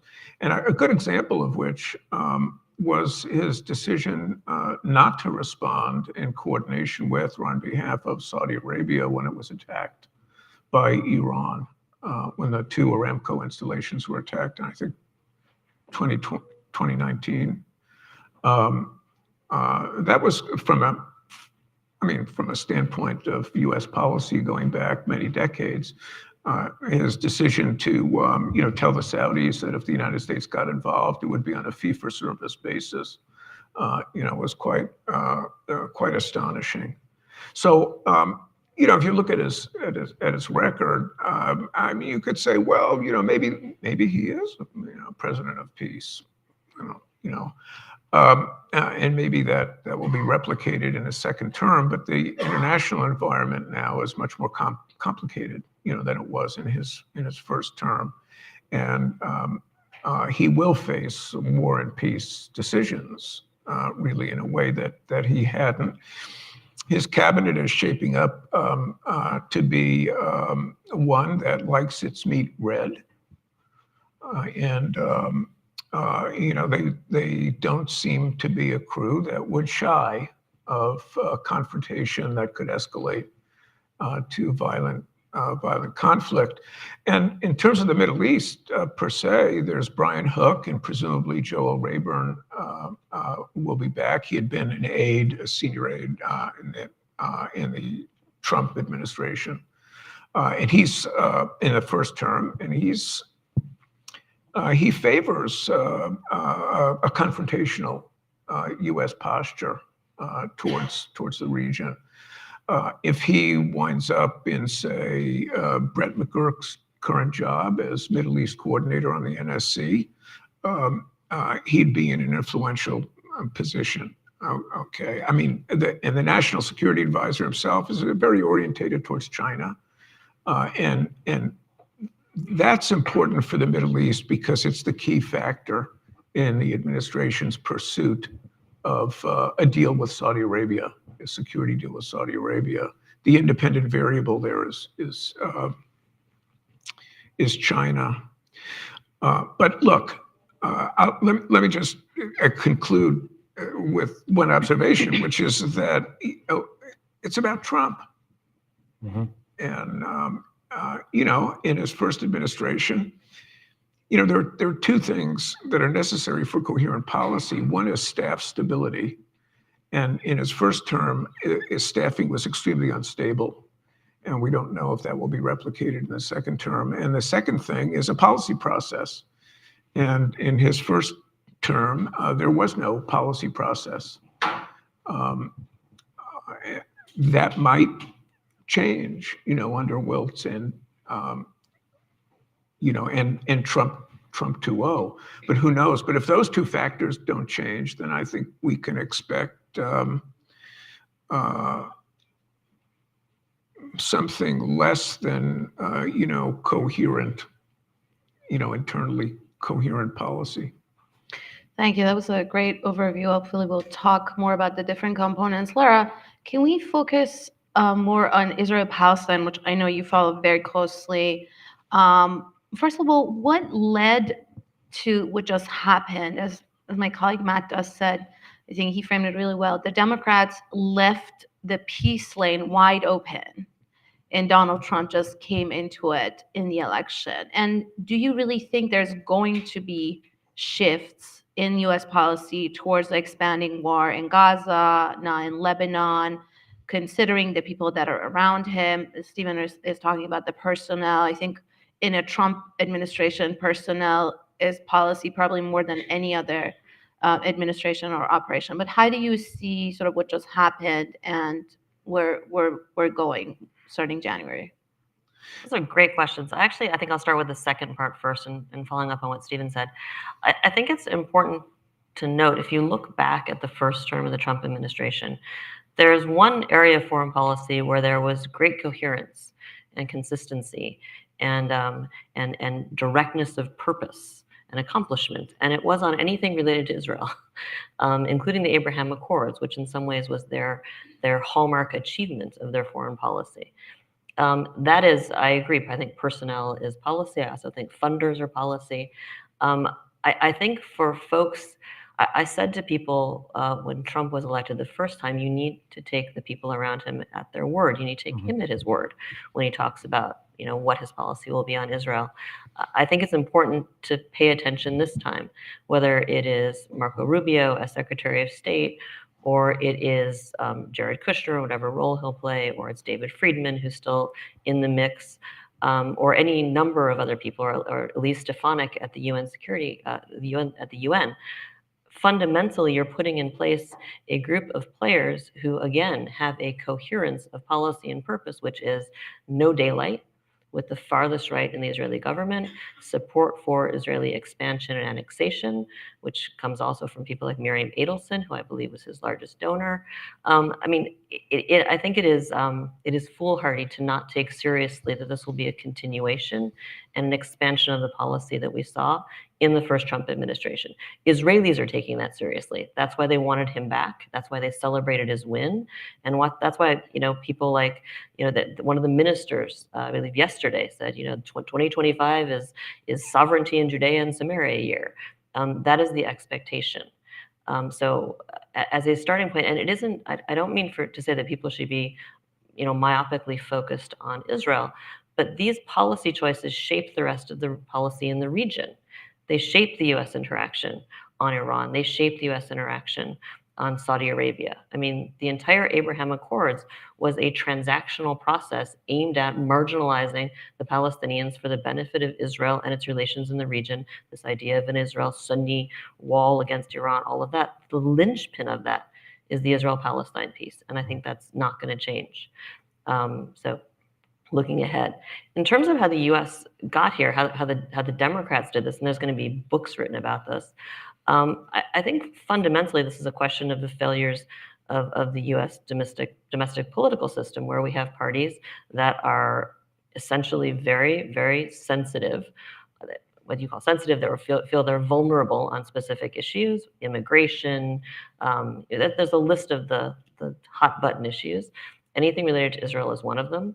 I actually was quoted in a New York Times piece about a month ago saying that from the perspective of Kamala's advisors, I think they probably told her you're damned if you do, damned if you don't. If you reach out, give an inch on support for Israel and caring about Palestinians, you will be accused of having betrayed Israel. And if you don't give an inch, your grassroots sees you as having betrayed them and their interests. And that led, by the way, to an entire op-ed in a Jewish paper calling me the face of the new anti-Semitism, because I said she was damned if she does, damned if she doesn't. But she clearly was. I mean, the sense that she couldn't give an inch, and yet Trump was able to actively go to the Arab American community, Muslim Americans, Palestinian, Lebanese Americans, and say, I will be different. And maybe he will be. I tend to think that the differences are not going to be about peace in the sense that any normal person means peace. I think when Mr. Trump and the people around Mr. Trump talk about peace, they're talking about their idea of peace through strength, which is, more sanctions, more threats, more military action. I think the idea of not being embroiled in foreign wars for them means boots on the ground. It doesn't apply to more weapons, more bombing, more engagement in other ways. I think it's about a boots on the ground question. And I suspect that will be the line where things will get complicated. If we actually get drawn into something where there's a boots on the ground challenge, I think that's going to be much harder for this president. But at this moment, and I say this as someone who really is focused on Israel and Palestinians, I look at the politics in the region, and when I think about things that might put a brake on the genocide in Gaza or the ongoing ethnic cleansing that we're seeing in Lebanon or the West Bank, I think those are going to be, to the extent that there's any pressure from these incoming folks, it's going to, again, be a transactional. Like, if you agree to, stop bombing the camp in Gaza, we'll let you annex the West Bank. It's going to be that kind of thing. It's going to be very, very painful and very transactional. And all of it is going to be geared to an agenda that is defined and almost explicitly by the Israeli right. Mm-hmm. Thank you. Nader, I want to ask you about Iran. The country just had snap presidential elections after the previous hardline presidents. Helicopter crashed into a mountain. A new reformist president, to many surprise, was able to run and won. Masoud Pezeshkian, he was just in New York, came for the UN, and has been talking about potentially engaging with the US. Just today, there were reports of him saying that Iran has to deal with the U.S. and realize that its presence in the region. And on this side, we see the new president-elect Donald Trump talks about, again, as he did in his first term, wanting a deal with Iran. He specifically said a few times that he's not interested in regime change. and is going to pursue that deal. Do you think Trump's second term is going to be different from the first term because he was after a deal, he couldn't get it, so he pulled out of the previous nuclear deal, the JCPOA, then he imposed economic sanctions, started the campaign of maximum pressure, and then assassinated the top Iranian general Soleimani, brought the two countries essentially to the brink of war, which didn't start. But how is the second Trump term going to be different? We're also hearing from inside Iran that there is potential open mind in a potential engagement. But talk about that dynamic. First of all, let me just begin by saying I'm happy to be here at this NIAC conference. Given the past attacks on NIAC, I'm glad that you guys are still around and doing good work. With respect to your question, I don't think anyone really knows the answer to that question in terms of whether Trump's second term with respect to Iran will be any different. I don't even think Trump knows, and that's the whole reality about Trump. He's completely unpredictable. To the extent that the past is prologue, as they say, it's important to remember, and Steve pointed to this, I just want to highlight it, that on 3 occasions in Trump's first term, we almost went to war with Iran, the United States, that is. I was convinced after the Soleimani attack that we were headed to war if those Iranian missiles that hit the American bases in Iraq had killed any American soldiers. The pressure on Trump to respond would have been immense. And if you remember at the time, Trump explicitly said at that moment that he had identified 42 sites in Iran that he wanted to hit, including cultural sites. So this can easily reproduce itself. The other, I think, objective reality with respect to Trump's foreign policy is he's surrounded by, as was said, these war hawks, who I think are very encouraged by what they've been seeing in the region recently with respect to Israeli policy in Gaza and in Lebanon. And of course, what they want is an elevated an extension of that to go after what they believe is the key reason for Middle East instability, Iran. They want to take this to the next level and say this is a perfect opportunity with Israel crushing Hamas and Hezbollah and killing, Sinwar and Nasrallah. This is a perfect opportunity to rewrite the political landscape of the Middle East and go after Iran that is boxed in. That's very much their ambition. I think one of the ironies of this moment is that, ironically, the adult in the room is actually Donald Trump, who personally seems to be reluctant to go that next step. Reportedly, I don't know if this is true, but last time when it seemed like Trump was headed to war with Iran or was thinking about it, it was Tucker Carlson, who apparently had his ear and talked him back because he's an isolationist and has that sort of, influence over Trump. But, who knows this time around if Trump is in a different mood. I think his decision to assassinate Soleimani was completely sort of random. He thought he would get sort of a boost, and it easily, produced a cycle where we could have been at war with Iran. It just, we got lucky that none of those American troops were killed, but many of them were severely injured. So this scenario can easily happen again. In terms of negotiations, I have zero optimism that there's going to be a path toward negotiation, despite what Pezeshkian and some people in Iran, I think, personally want, because it takes 2 to tango. And on the American front, while Trump may talk about his desire for some sort of road to diplomacy or deal with Iran, which I think personally he would very much like because it would elevate his personal stature. All of his close advisors, and I mean these people like Rubio and Stefanik and his foreign policy team, these are all extreme war hawks, right? In many ways, some of them to the right of Netanyahu, who don't believe in diplomacy. So the question would be is how do you even get to Trump's ear to propose an option? And then on the Iran side, it's important to realize whatever Pezeshkian and some reformist voices might be saying, foreign policy in Iran is fundamentally determined by the supreme leader, and ideologically, the supreme leader and the need for having coherency among the hardline camp in Iran is predicated on a deep antagonism with the United States. I don't see that changing anytime soon, where there's going to be an attempt to establish some sort of backroom channel with support from the supreme leader to reach out to the Trump administration and say, can we strike a deal? So there's blockage and obstacles on the Iran side. And as I just said, there's huge obstacles on the American side. I think the best case scenario is if after 4 years, there is not a shooting war with Iran. I think that we can consider ourselves lucky. So the status quo, basically. The status quo, yeah. Mm-hmm. John, I want to ask you about this piece that you recently wrote saying that Israel is a strategic liability for the United States. You noted that the special relationship between the two countries actually does not benefit the United States and is endangering U.S. interests across the globe. Why do you think that is the case, sort of tying in the conversations we're having, and what would a real prioritization of American interests look like in the region? Well, first, just to start, thank you to NIAC for hosting this very important event. So in the piece, I talk about and argue that Israel is a strategic liability to the United States in the sense that it repeatedly brings the United States to outcomes that the United States claims it does not want. And we've seen this over the past year. We've seen a serious disconnect between the rhetoric of the administration saying we want a ceasefire, we want de-escalation, et cetera, et cetera. But then we see Netanyahu continuing to do all of these things. And that's because the problems of the U.S.-Israel relationship are structural in nature. This is a one-way relationship whereby one actor, the United States, provides a tremendous amount of money, military resources, and diplomatic cover for another actor, Israel, to pursue its own interests. And what I try to highlight in the piece is that American and Israeli interests do not always overlap. And a lot of times, Israel undermines U.S. Strategic interests. J.D. Vance, of all people, a couple weeks ago said this. He said American and Israeli interests don't always align. And in specific reference to war with Iran, he said America does not have interest in war with Iran.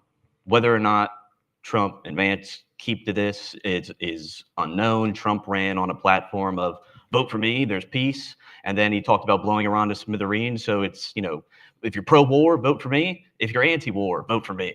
So I don't think anybody really knows, with the erratic behavior of Trump, what he will do.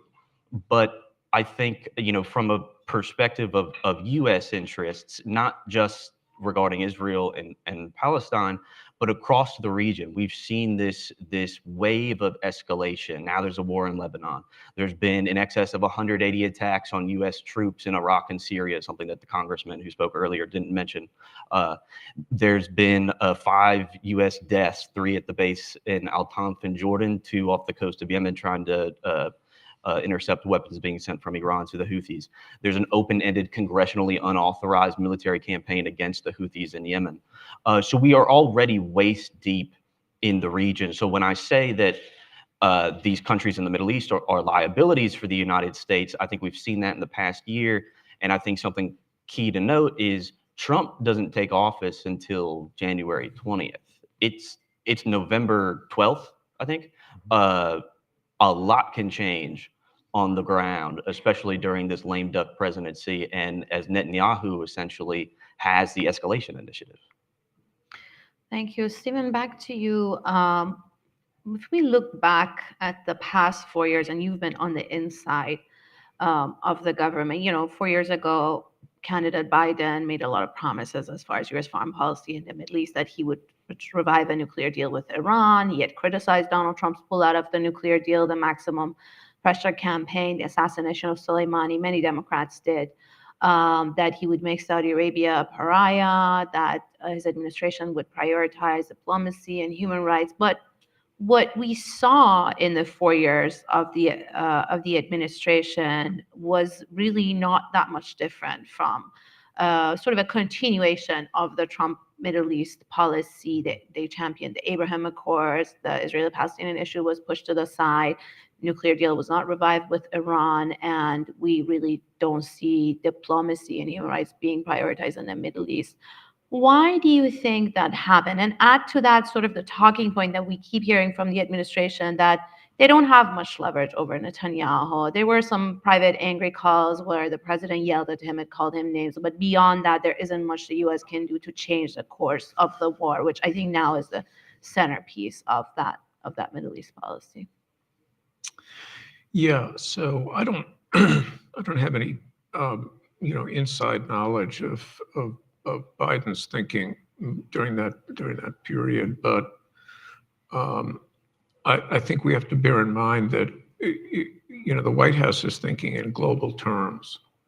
So when the administration appears to do a volte-face, just a complete about face on Saudi Arabia, I think you have to think in terms of first an interest that had evolved in the first 2 years of the Biden administration in peeling the Saudis off from the Russians and OPEC Plus, because the Saudis were sort of running pricing policies within OPEC Plus. These were greatly benefiting Russia and Russia's ability to finance its war with Ukraine. So the United States really wanted to, Biden really wanted to put a stop to that, and cozying up to Mohammed bin Salman was, in the administration's view, I gather, a reasonable path to take. And at the same time, tensions with China were snowballing. They were getting considerably worse. You had military leaders in the United States openly talking about the likelihood within the next year or two of war with China. That put a premium on denying China basing in the Persian Gulf and access to oil, which it would really need quite a lot if it were fighting, especially a protracted war with the United States that might start over Taiwan or something like that. The U.S. allocates a fair amount of naval power to closing off the straits that link the Indian Ocean to Pacific to Chinese shipping in the event of a war. But it also has to allocate a fair amount of naval power to Taiwan itself and the strait between Taiwan and China. So this reinforced, the administration's perceived interest in really trying to get things going in the right direction from its perspective with Saudi Arabia, and also with the United Arab Emirates. And I was in the region, before that transition in policy and then after it, and the difference was just quite astonishing in Riyadh and Abu Dhabi. It's really, it was pretty interesting to watch. And the administration at that point in their talking points had retrojected that change in policy to the very beginning of the administration, as though Biden had never said in the campaign that the Saudis would be treated as that Saudi Arabia would be treated as a pariah. And instead, their talking points were, well, we've always, wanted to get close to Saudi Arabia, and that's so. Anyway, I think in just evaluating the administration's positions on, say, the Abraham Accord and building on those agreements, one has to take into account the global features of the administration's thinking. The hip bone is connected to the leg bone, so it might not. We might think, well, the Saudis are not people we really want to have dinner with, but on the other hand, we have important things we need to do that require sitting down and breaking bread with them. Mm-hmm. Just the mouth is saying other things, and then the bones are doing, yeah. Yeah, exactly. Laura, I want to pose the same question to you, maybe with more focus on Israel-Palestine. We saw 4 years of a democratic policy, and especially the past year, bring us an expanding war to a point that you have Arab Americans, Palestinian Americans, Lebanese Americans, Muslim Americans saying, and they did vote for Trump, saying it can't get worse than this. There was a lot of warning, don't you see this? He's a candidate of war. Look at the track record in the first term. But, what the Biden candidacy or campaign had promised, and their criticism also of 4 years of Donald Trump, and what we saw in the past 4 years, especially the past year of the war, was very different. What is your critique of what happened and how we got here? That question of U.S. leverage on Israel, and also the way the war has essentially only expanded in a year. So So some big questions. I think it's worth remembering that the Biden administration didn't promise much for folks who are involved on Israel-Palestine peace. They promised to not be Trump, who had recognized Jerusalem as Israel's capital and moved the embassy and recognized annexation of the Golan, whose the principles that came out of their State Department were principles like settlements are normal and are normalized, they're legitimate, and any nation that acquires land in a defensive war has a right to keep that land, which people should be paying close attention to. That was established under the last Trump administration. Think about what that means for this next Trump administration if that's the attitude. If you got the land defensive war, you get to keep it. So they came in promising, I think, very little. And I think there was a lot sort of built into people's hopes and expectations that wasn't really promised. And then when they came in, I mean, my read of President Biden is the overarching principle he brought with him on Israel-related issues was, I'm not going to be Obama. I'm not going to let this be an issue that eats away at my presidency. I'm not going to hemorrhage political capital by standing up for things that I'm going to lose on, or that in order to win them, I'll have to spend so much political capital, it will, drown out anything else I want to do. It's not a coincidence. This is long before October 7th. The administration from day one made the support of an expansion of the Abraham Accords their sort of key pillar in the Middle East. We had Democrats in Congress introducing legislation. And I mean, the Trump people rightfully at the time said, you're basically giving Trump credit for having done the right thing. And they weren't wrong. This was an administration that really ran away from having to own any changes that would anyway be ever perceived as challenging Israel or hostile to Israel or disliked by Israel. And that went through up until October 7th. And on October 7th, I mean, I think it is correct and reasonable that the position of any government after what happened on October 7th was, we stand with you, we stand with your people. The question was, what does that mean in the longer term? And I don't want to say it was predictable. The fact that that has turned out to mean for US policy, for a Democratic administration, it has turned out to mean that you can trample any international law, any international norm, anything that we gently suggest you should do, any line that we or the UN set down, you can just push right through it, shatter it, and we not only will defend you, but we will continue to provision you with weapons. We will be your leading edge in the international community to make sure that there are not only no limits to what you can do, but no consequences ever. And that's where we are. How a Democratic Party is able or thinks it's able to sell that to a base that does care about human rights, about international law. And what we saw in this election, and people polled this and knew it in advance, it's not just Arab Americans, it's not just Palestinian Americans or Lebanese Americans or Muslim Americans, it's particularly young Americans, it's a cross-section that says, wait a minute, we don't stand with this, we're not happy that our taxpayer funding is going to this. Polling showed that the Democrats had a lot of room to move on this.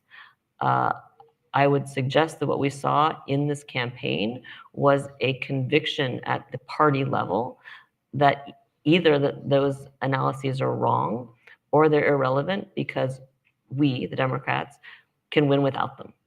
And that we, the Democrats, I'm not saying me as I'm saying their thinking is that we can win by continuing to tack right, particularly on Israel, no daylight, and we'll peel voters off from the Republicans. It didn't work. I'll say that I've said this publicly since the election. I mean, if you want to see what it looks like for a party to basically, stomp on a party that's supposed to be of the left, basically show contempt for its progressive base and try to win those votes back from the right. If you want to see how that goes, look at the Labor Party in Israel, which has done that since the Second Intifada to the point where it is no longer relevant politically. That's sort of where we are right now. In Israel, the political spectrum is from the center right to the far right. There is no left.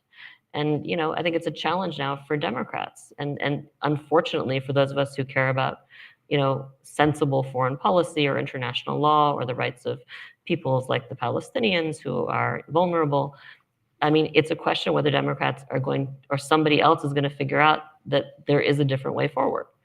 At this point, listening to analysis from the wise people, I put that in quotes, It appears that there's a lot of effort to say no.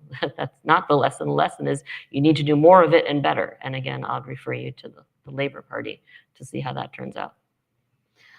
Nader, let's hear your critique of the past 4 years, the administration's policy on Iran. Particularly, there was a promise by candidate Biden that he would revive the Obama-Biden nuclear deal with Tehran, which Trump had pulled out of, and the Democrats were very critical of the assassination of Soleimani, the maximum pressure campaign. And essentially what we saw in the past year wasn't much different from the maximum pressure. It wasn't called maximum pressure. The rhetoric had changed. There were small changes in policy here and there. The mobility of Iranian diplomats in New York was increased back to 25 miles. When prisoner swap through Qatar and South Korea happened. But as far as overall policy in 4 years, we didn't see that much change. What is your critique of essentially what we expected from candidate Biden, what we saw under President Biden? There's a lot to criticize, and the question is, where does one begin? I mean, one objective reality is that the Biden. And sorry, what would you have done if you? I mean, I would have started the diplomacy and the attempt to revive the JCPOA much earlier. You recall that Biden took a long time, and then of course the clock ran out when Rouhani's term came to an end, and we had. So I mean, the nature of the tensions between the two countries are so deep and long-standing. It really took that unique constellation of forces where you had Obama and you had sort of Rouhani's Zarif that were able to negotiate the JCPOA in 2015. There was an attempt that this could be revived again when Biden and Blinken came back into the power, but they dragged their feet. They waited too long, and then there was an election in Iran that brought the hardliners back to power, and then there was no attempt to do anything after that. And partly that's understandable because you need two to tango. And on the Iranian side, people who were uninterested in reviving the JCPOA, they were now back in power, running the show. So that can't be laid at the doorstep of Biden. That was just the reality of the cards that they had to deal with.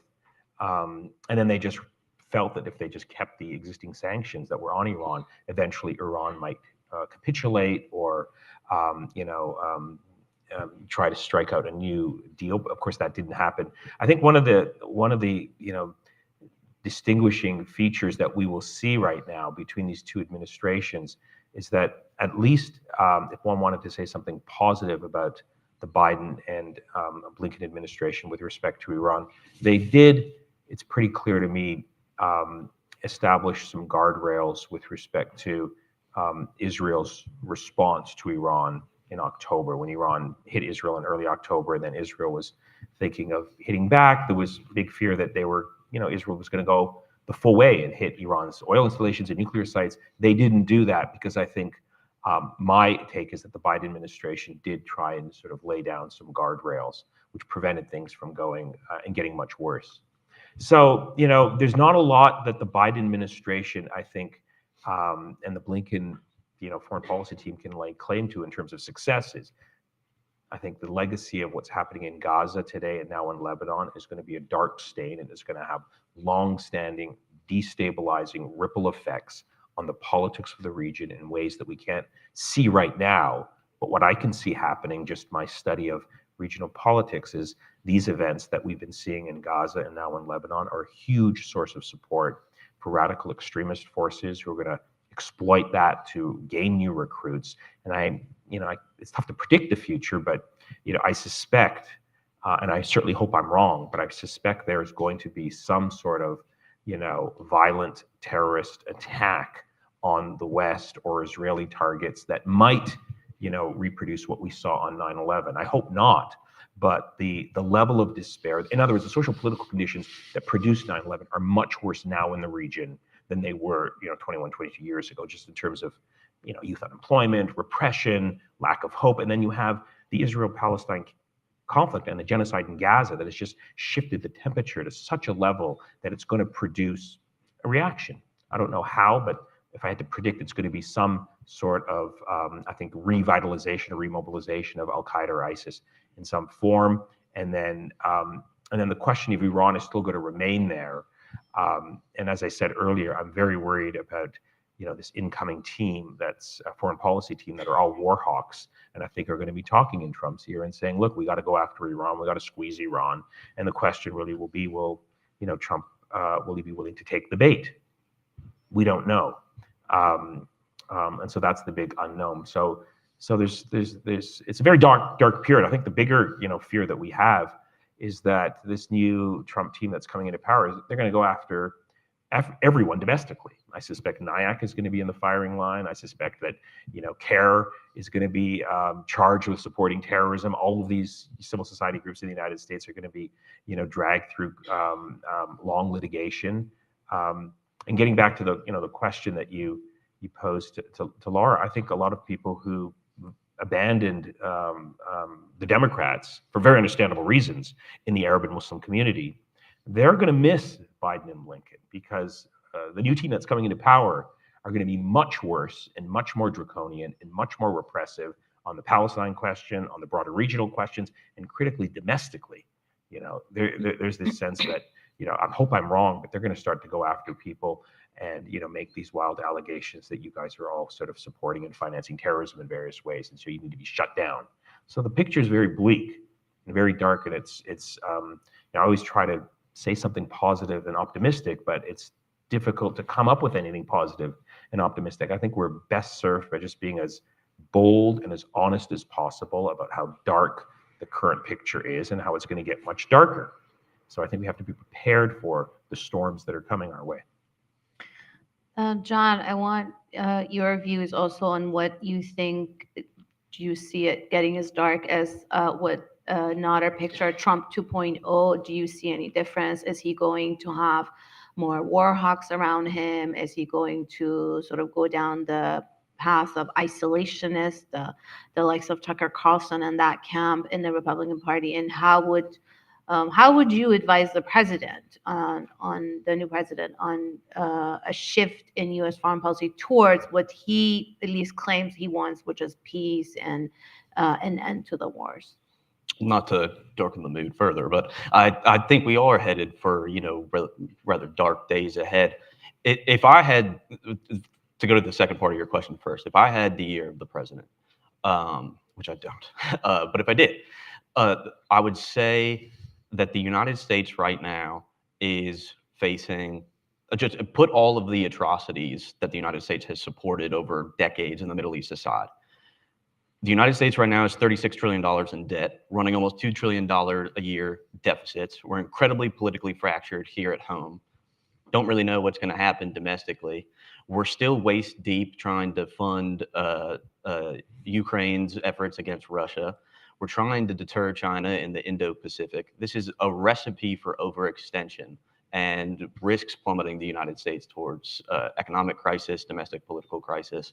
So I would say, one, prioritize and enabling what Israel's doing, funding dictators throughout the Middle East ranks pretty low on the prioritization list.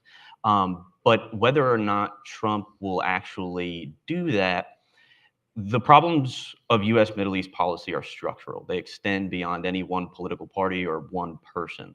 U.S. Middle East policy for 8 decades has been rooted in really 2 pillars, and I sing this tune all the time. The first pillar, unconditional support for Israel. Second pillar, support for select Arab autocrats rooted in this myth of authoritarian stability, the idea that these select individuals are the best guarantors of U.S. interests. The Abraham Accords were an effort to merge these 2 pillars by brokering the normalization of relations. The issue keeping them from doing so historically was Palestine, but by design, the Abraham Accords sought to forcibly sideline the Palestinian issue, thinking that it could just be swept under the rug, who cares, et cetera, et cetera. We see over the past year, that's not sustainable. So what my fear is in a Trump 2.0 is that he picks up exactly where Biden left off, specifically with Saudi-Israel normalization, which is, in my view, namely the concessions that the United States is willing to provide. I'm sure many of you are familiar in normalizing relations with Israel. The United States has offered Saudi Arabia a formal security guarantee, the largest concession the United States can grant a foreign nation, and cooperation on a civilian nuclear program. So What this does is it just reinforces an American commitment to the underlying sources of instability in the region, this artificial order that's upheld via these patron-client relationships and security guarantees from the world's preeminent superpower.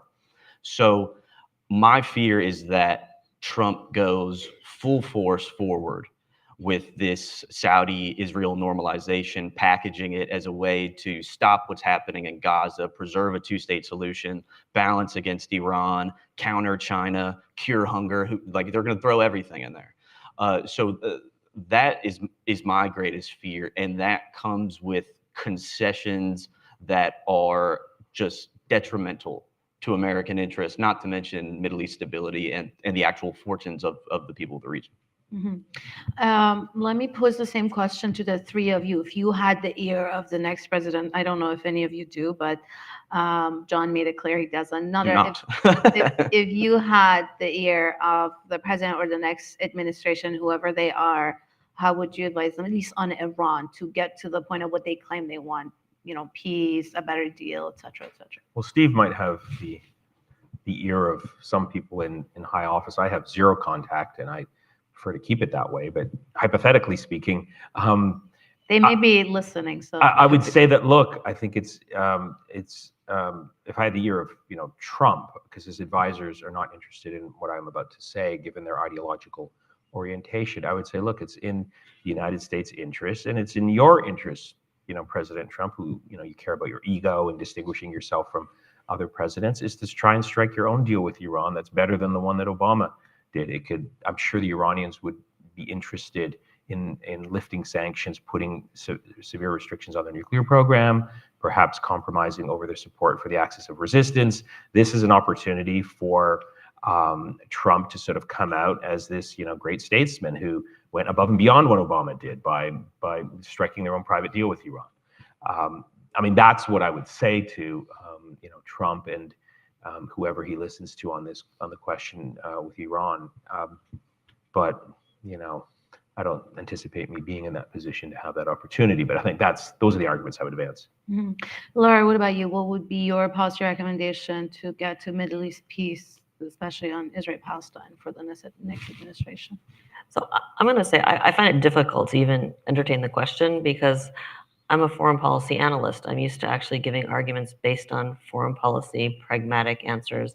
And I think in dealing with President Trump, and I said this to a European diplomat right after he was elected the first time, the only way you're going to get anywhere with him is appealing to his ego. I mean, you effectively have here someone who sees himself as king, dictator. He's I think mercurial and megalomaniacal and all of that.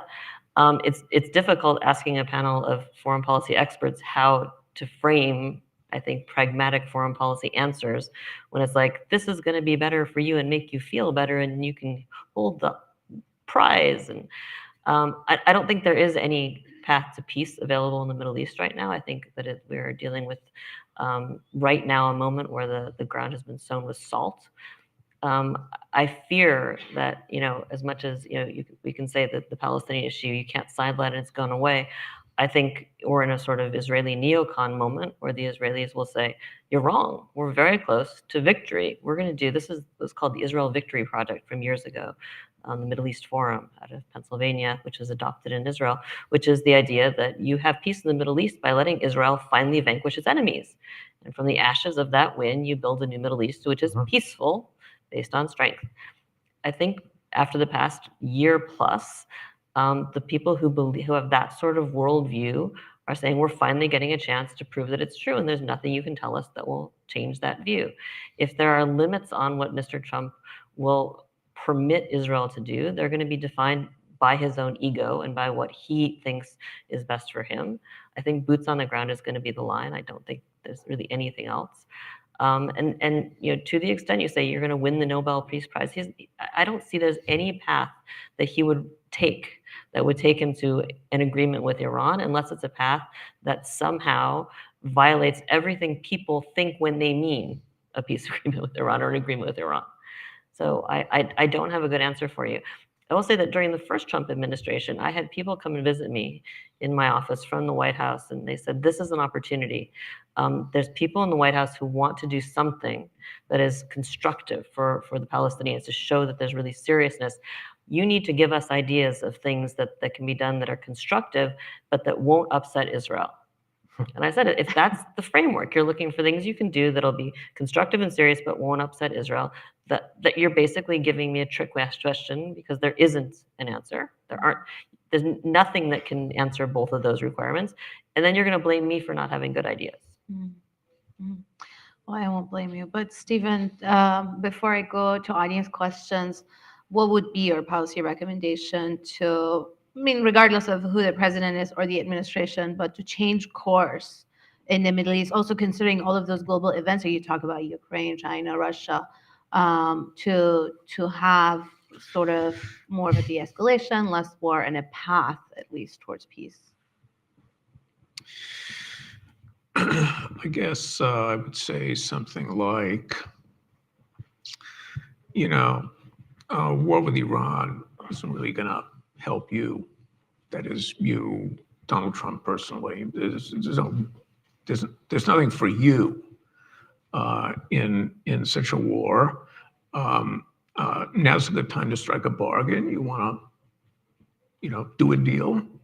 Well, as Lara was saying to you the other day, the Israelis have really, vanquished their enemies or come close to it. And now's the time to exploit Israel's victory. And you can do it by driving an especially favorable bargain with Iran. And then you just take that off the table. You get the Nobel Peace Prize and everything's fine. And of course, you go ahead with that thing with the Saudis because you're going to look great if you do that. You will have surpassed your own fabulous achievement in the form of the Abraham Accords. I don't think this is going to happen.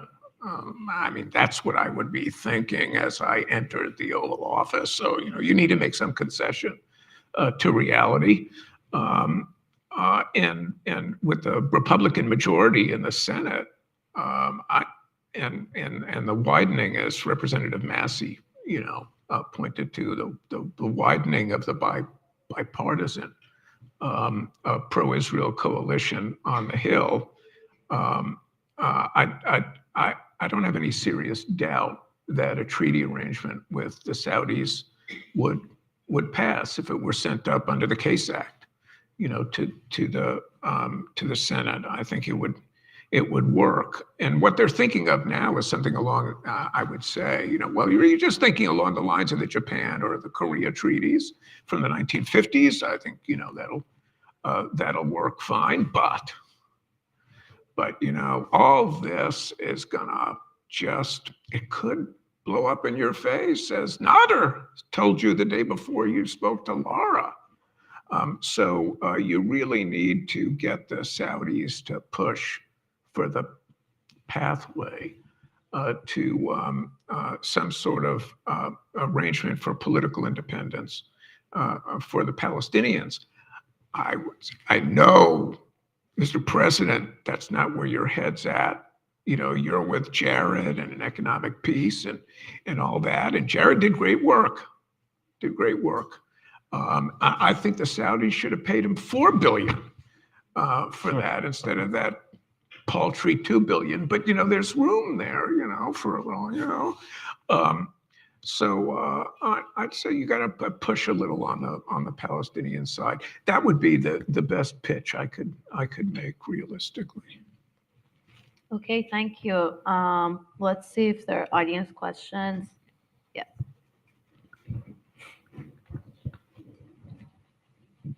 All right, I'm going to try my best to formulate my question. So I appreciate that this conversation a lot on the outlook for diplomacy, the previous administrations, and the path we traveled on diplomacy. And the fear and anxiety I have is actually the instability of the president-elect, his impulsiveness, and the kind of unilateral things that we saw under him, like his strike on the military commander back in 2020, some of those things have also happened under Biden. And like, I guess I'm interested in your thoughts about how everyday American citizens and concerned Iranians can actually think about defensive organizing in response to those moments of instability. Like, it's true that we need to build that diplomatic infrastructure and analysis, and we need to be educating members of Congress, and all of that needs to, but in these moments where things really feel out of control in a very volatile situation in the Middle East for all the reasons you've talked about, what should the everyday concerned person do to actually have movement and power in those moments where it feels like we have so little control?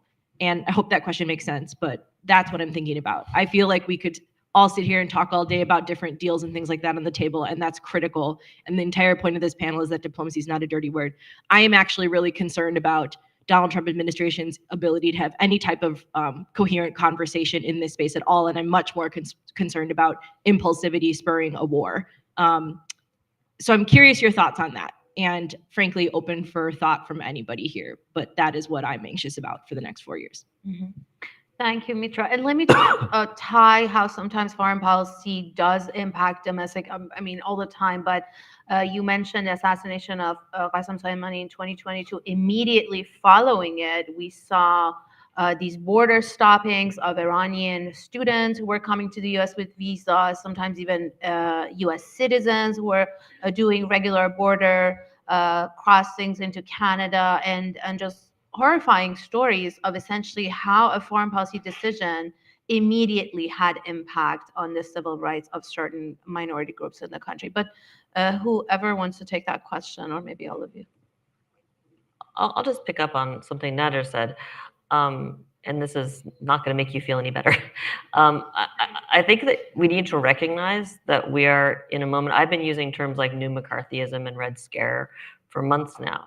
I think people need to recognize what's going on. I think this is a moment to be, eyes wide open at the challenge, whether it's for organizing or for activism or for NGOs or for academia. I've been tracking for a while the growing conflation in the language, particularly of members of Congress, when they have now conflated anti-Israel with anti-American. So those have become one and the same in much of the language, which really does feel red scary. So I think that this is a time, I think, going back to your earlier question about what to tell Mr. Trump, I do agree that there's a lot of it, that we saw a lot of impulsivity, a lot of impulsiveness in the man. And I do wonder if there isn't some utility in always engaging, because he is someone who cares. He's an ego. He cares what people are saying about him. He cares what influencers are saying about him. And I think he is someone who the people around him are constantly being reevaluated for whether they're good for him. And I think that's a fair question to always push out there. Do the people who you've put around you actually serve your interests, the man, the president, the legacy? And that's something that I think activists have a way of keeping a spotlight on. I think a lot of the people around him have very clear agendas of their own, particularly when it comes to Iran, particularly when it comes to Israel. And those agendas aren't ones that he necessarily shares. And those are ones that potentially, I think, are ones that he may not be happy with when he sees that they're hurting his reputation. But the ability to maintain a voice, the Iranian American community knows this obviously well. This dates back not just to the previous Trump administration, to be under that spotlight. It's going to be worse now, and it may be trying to see that both as a challenge and as an opportunity to really organize harder and organize more effectively, and lawyer up and all of that. Anyone else? Well, look, I mean, it's a good question that highlights the fact that when it comes to the average citizen, the average citizen in this political system is very removed from any influence over foreign policy. I mean, this is one of the problems with our democracy, is that, foreign policy decisions, particularly on the Middle East, are least subject to any sort of democratic oversight. So there's not a lot that can be done. I would say practically, as I predict we will probably head into more confrontation with Iran, reproducing what we saw in Trump's first term, is if citizens wanted to get involved to do something, is to join some sort of anti-war coalition, to sort of be prepared. I think if we're headed to war with Iran, organizing protests, civil society sort of activism that can try and draw attention to the horrors of war is probably one practical thing that can be done. On the domestic front, I completely agree with Laura that there's going to be a major crackdown on civil liberties. So if you haven't already, donate to the ACLU and other organizations that are committed to fighting these types of battles, because I think the courts are going to be one area where we have a little bit of protection against this coming onslaught that's coming our way. I mean, those are the things that have to be done. I'm sorry I can't give an answer that sort of provides sort of a magic bullet here that can provide some room for optimism that can sort of solve this situation. I think we have to just try and put as many constraints and restraints on this, this movement toward what I anticipate will be a confrontation with Iran, by doing the things that people in the United States have done in the past in terms of trying to stop an expansion of American military intervention in the Middle East. I just want to briefly respond that I appreciate all that. And the panel this morning, one of the points that we drew out is that we have to build up a really serious anti-war movement. We have to rebuild the anti-war movement in the United States across issues, across constituencies, to actually address that power balance that you're talking about, where there needs to be a return to grassroots anti-war activism across issues. And we talked about how the failure to really galvanize in that way, or the formidable efforts that still kind of fell on deaf ears, really cost us an election. And now here we are on a Tuesday talking about our governing limitations. And so I think there is a clear connection, and I appreciate your candor as we look at the next 4 years and the challenges. And I think there's a common thread about what do we need to build while we're defensive organizing so that we can be stronger going into the next round. So I appreciate the reflection, and it gives me a lot to think about and builds on the conversation we had this morning. Thank you. Thank you. Yep. Thank you. Another question. Yeah, thank you so much for that question. I actually want to build off of it. I think a lot of people in this room, when you're talking about democratic oversight of foreign policy, have been involved in the past on campaigns around the War Powers Resolution or authorization for the use of military force. I think that one of the challenges of the War Powers Resolution organizing is that you can unintentionally only argue that a war is a bad idea because it's unauthorized, not because it's bad policy. I'm curious, though, now that we're facing a trifecta, and what your sense is of the prospect for an AUMF that authorizes war against Iran, how advice you would give to people in this room around advancing War Powers Resolution to limit military engagement, and what you think some of the pitfalls might be that we can learn from how we organized to oppose military escalation under the first Trump administration. Who wants to take that? I can take a first stab at it. I think going off of that idea of coalition building, it's important to also recognize the broad constituencies within the United States that are, nominally anti-war or more restraint-oriented and so on.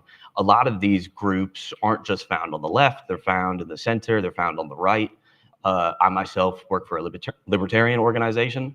I'm a libertarian. I know that I'm assured every election knowing that my candidate will never win.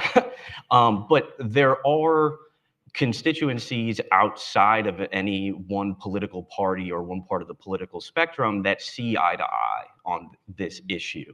And I think in trying to build such a broad coalition as possible, we need to take into account all of these, different constituencies. Mm-hmm. Anyone else? I'll just weigh in on the AUMF.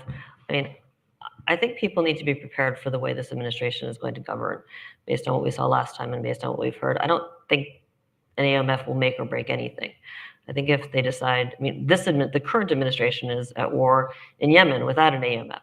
I think the argument will be if war escalates, most likely because of what happens with Israel, that we will join in, and they're not going to ask for permission or forgiveness. They just will. I think this president's pretty clear. He plans to govern as a dictator and expects the Senate to rubber stamp what he's doing and doesn't really care what the grassroots thinks. And this isn't to say that grassroots organizing doesn't matter, but I tend to think that this president is more concerned about someone saying, if you do this, gas prices are going to rise tremendously. You're going to lose money. The people who support you are going to be furious. I think, again, boots on the ground. The people who voted for you don't want their sons dying in another foreign war. I think there are some clear limits in there, and there are largely limits that are shared between the right and the left. And they speak much more to the populist part of Trump and wanting to address those populist concerns. I, like many people, actually got out when Trump was elected the first time and, wandered around in a giant march on Washington, which they truly did not give a crap about. Which, to be fair, I mean, the previous administration, two back, didn't care about us marching against war with Iraq, right? I think there's going to be a lot of cross-partisan, transpartisan unanimity on some things that places this administration shouldn't go because of what they'll do domestically. I think it's going to require a different kind of thinking, a different kind of organizing than people have done before. And I think that same different kind of thinking and organizing is going to have to shape the next election if people want something different in the next election. Questions? We're also, I don't know if we can take questions from the online audience. There is a large audience also watching us online, if there's any way. Okay. For Nader, I'm wondering your thoughts on scenarios inside of Iran. I think when we hear Donald Trump say things like, he only needed one more week and Iran was on the ropes and ready to make a deal. He handed the Biden administration a country ready to make the deal.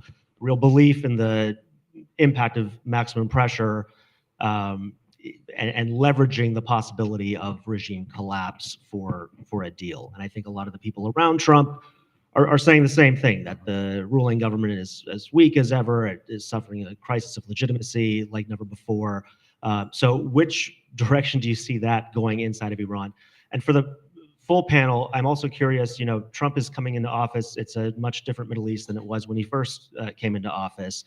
You have Brian Hook talking about, Trump is going to dissuade the Persian Gulf states from engaging with Iran, but we know that the reality is that has very much changed. There's this process of rapprochement between Iran and the Saudis and others. So how does that dynamic come into play with all that we've talked about?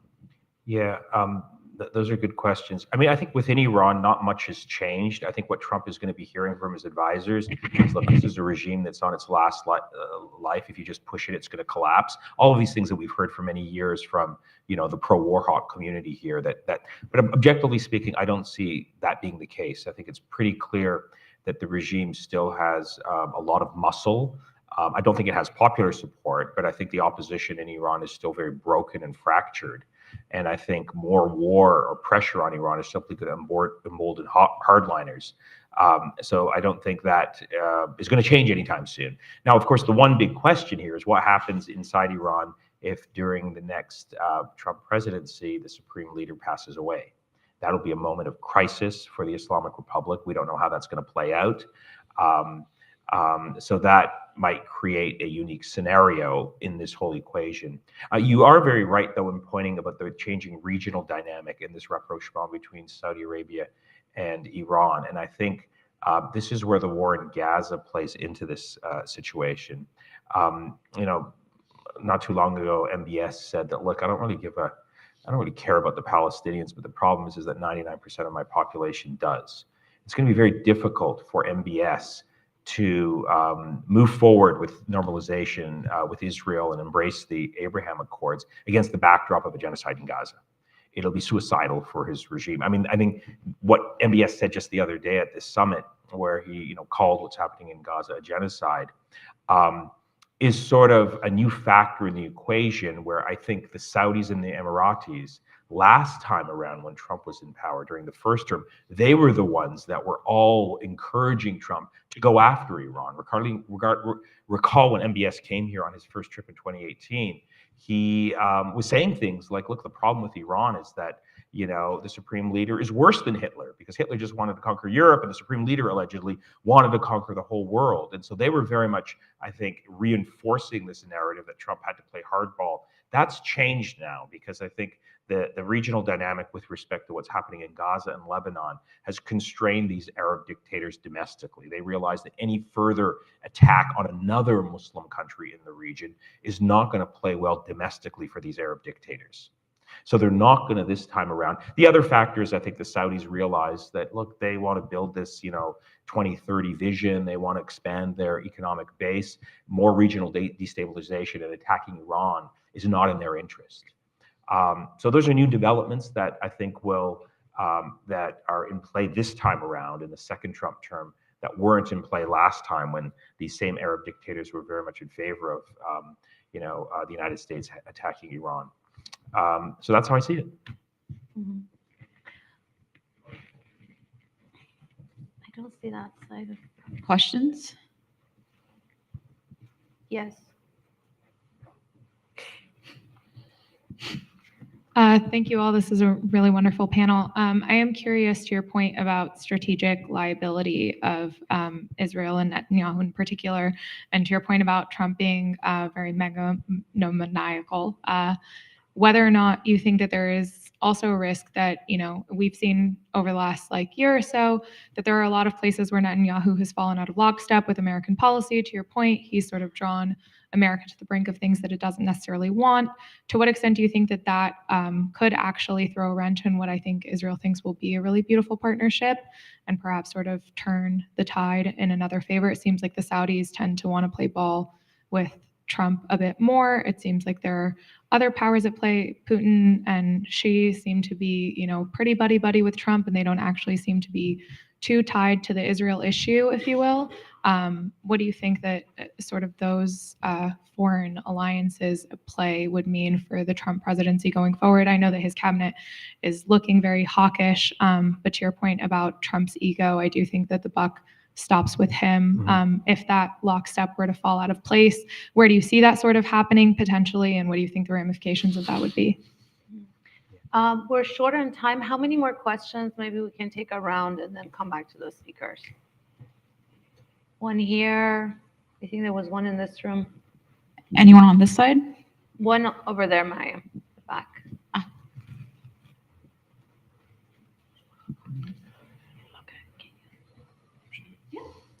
What advice do you imagine, I should say, Putin is giving Trump regarding Iran?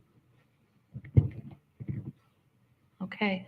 And looks like we have an online question. Let me also read that, and then I'll come back to all of you.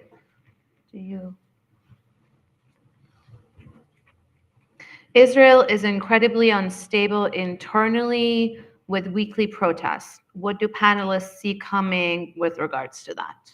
3 questions. Could I just answer very quickly the first question that was posed? Yesterday at Georgetown, we had the honor of hosting a really distinguished Israeli-American historian, scholar of genocide, and who follows what's happening in Israel very closely. And he was saying that while Netanyahu and his political allies in Israel are very excited about Trump's victory in this election, at the same time, they're also very scared about it because of what you just said. There's a certain element of unpredictability. You don't know if you offend Trump in the wrong way, what the implication might be. And so I hadn't thought about that, but I think that that is objectively the case. I don't think that much will come of it because, again, looking back on the first term, Trump and his administration first time around was very pro-Israel, and all of these measures with respect to Palestine, pressuring Iran, et cetera, I suspect that to reproduce itself. But again, there is that one element there that Trump is very much driven by his ego, and if he perceives that Netanyahu has crossed him, there might be some, pushback. But I suspect if there is a pushback, it's going to be very limited, and it's not going to be what some people are hoping, that he's going to try and, really go hard against Israel and quarantine them and punish them and pressure them in any significant way that could, change things for the better. Anyone else? The other question? Yeah, just to go off what Nader said, I think, anybody who tells you what Trump is going to do is trying to sell you a bill of goods, because I don't think Trump knows what he's going to do. And I think, as was mentioned in the first panel, personnel really is policy here. So as you start to see him surround himself with people like Rubio or Stefanik or Waltz, or I saw Lindsey Graham floated as Secretary of Defense. I guess George Bush was busy. So you should see that there's been a reluctance in Washington on both sides of the aisle to buck the broad strokes of U.S. Middle East policy. So I'm skeptical because for Trump to do so would be going against decades of policy inertia. So just by default, he would, even if he wanted to, would face such a challenge. And then there's the question of, well, does he want? And when he was in office last time, he gave, Israel essentially everything that it wanted. So I think you just need to, viewed in that context, it's a tremendously uphill battle. I'll just add to that. In the Biden administration, people have talked about the tail wagging the dog. We've heard that language. I think the difference that we're going to see right from the get-go is that this tail is not going to be wagging the Trump administration. But the Trump administration and the tail seem to be, I'm sorry to belabor this metaphor, they seem to be pretty well aligned based on the last administration and based on the personnel and the donors going into this new administration. So, I mean, to the extent that we had the farce of the Biden administration over the past year or so saying, oh, we didn't know Israel was going to do that, or Israel has violated this line we set. I don't think you're going to see a lot of surprises. I don't think the Trump administration is going to tolerate being surprised. But Israel doesn't need to surprise them with fait accomplis. They already agree on what they're going to do. I don't think you're going to see Israel violating red lines set down by the Trump administration, because I don't think they're going to be setting down red lines. I think there are going to be there's going to be more transactional work. There's noise about the Trump administration wanting to engage to end what's happening in Gaza. I think that's going to be an interesting opening for Saudi Arabia to somehow walk back its lines on its ability to normalize with Israel, because it will be a constructive player in ending what's happening in Gaza. By the way, ending what's happening in Gaza means ending Palestinian life in Gaza and just somehow dealing with the humanitarian side. As far as Israel being unstable internally, I would urge people to really examine their assumptions on what instability means. We have been hearing that we are the end of the Bibi era. It's sort of like, there's always the House of Saud is always on the edge of collapse, and the end of the Bibi era is always nigh and never happens. This Israeli government is continuing what has been a multi-year descent into liberalism. Israel is at best an illiberal democracy. In many ways, it is increasingly openly fascist in democracy, if you can have those two things together. And it's very strong in that. And October 7th has been a rallying around in the Knesset and beyond, to the extent that I think yesterday the Knesset Ethics Committee suspended without pay a member of one of the few left-wing parties left, a Jewish member of an Arab party, because of his criticism of what's happening in Gaza. And the leadership of the ostensibly central moderate opposition to the Netanyahu government came out with a statement totally in support of this. There really is remarkable stability inside Israel in that sense.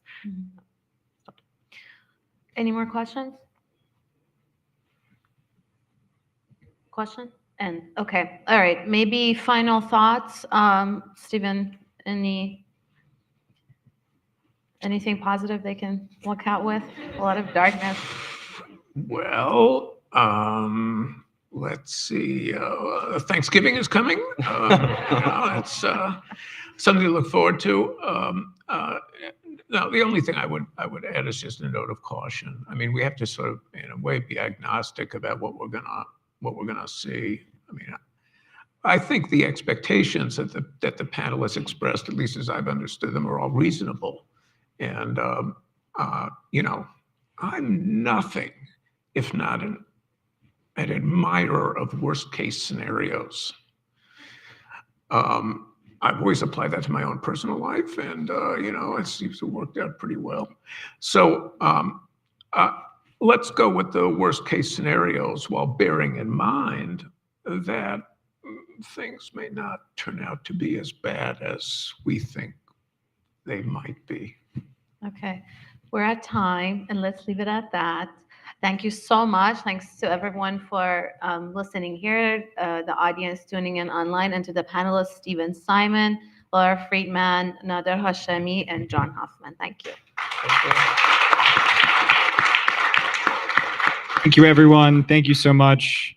And a quick update on the online numbers. We have over 1,000 tuning in, 3,000 total thus far.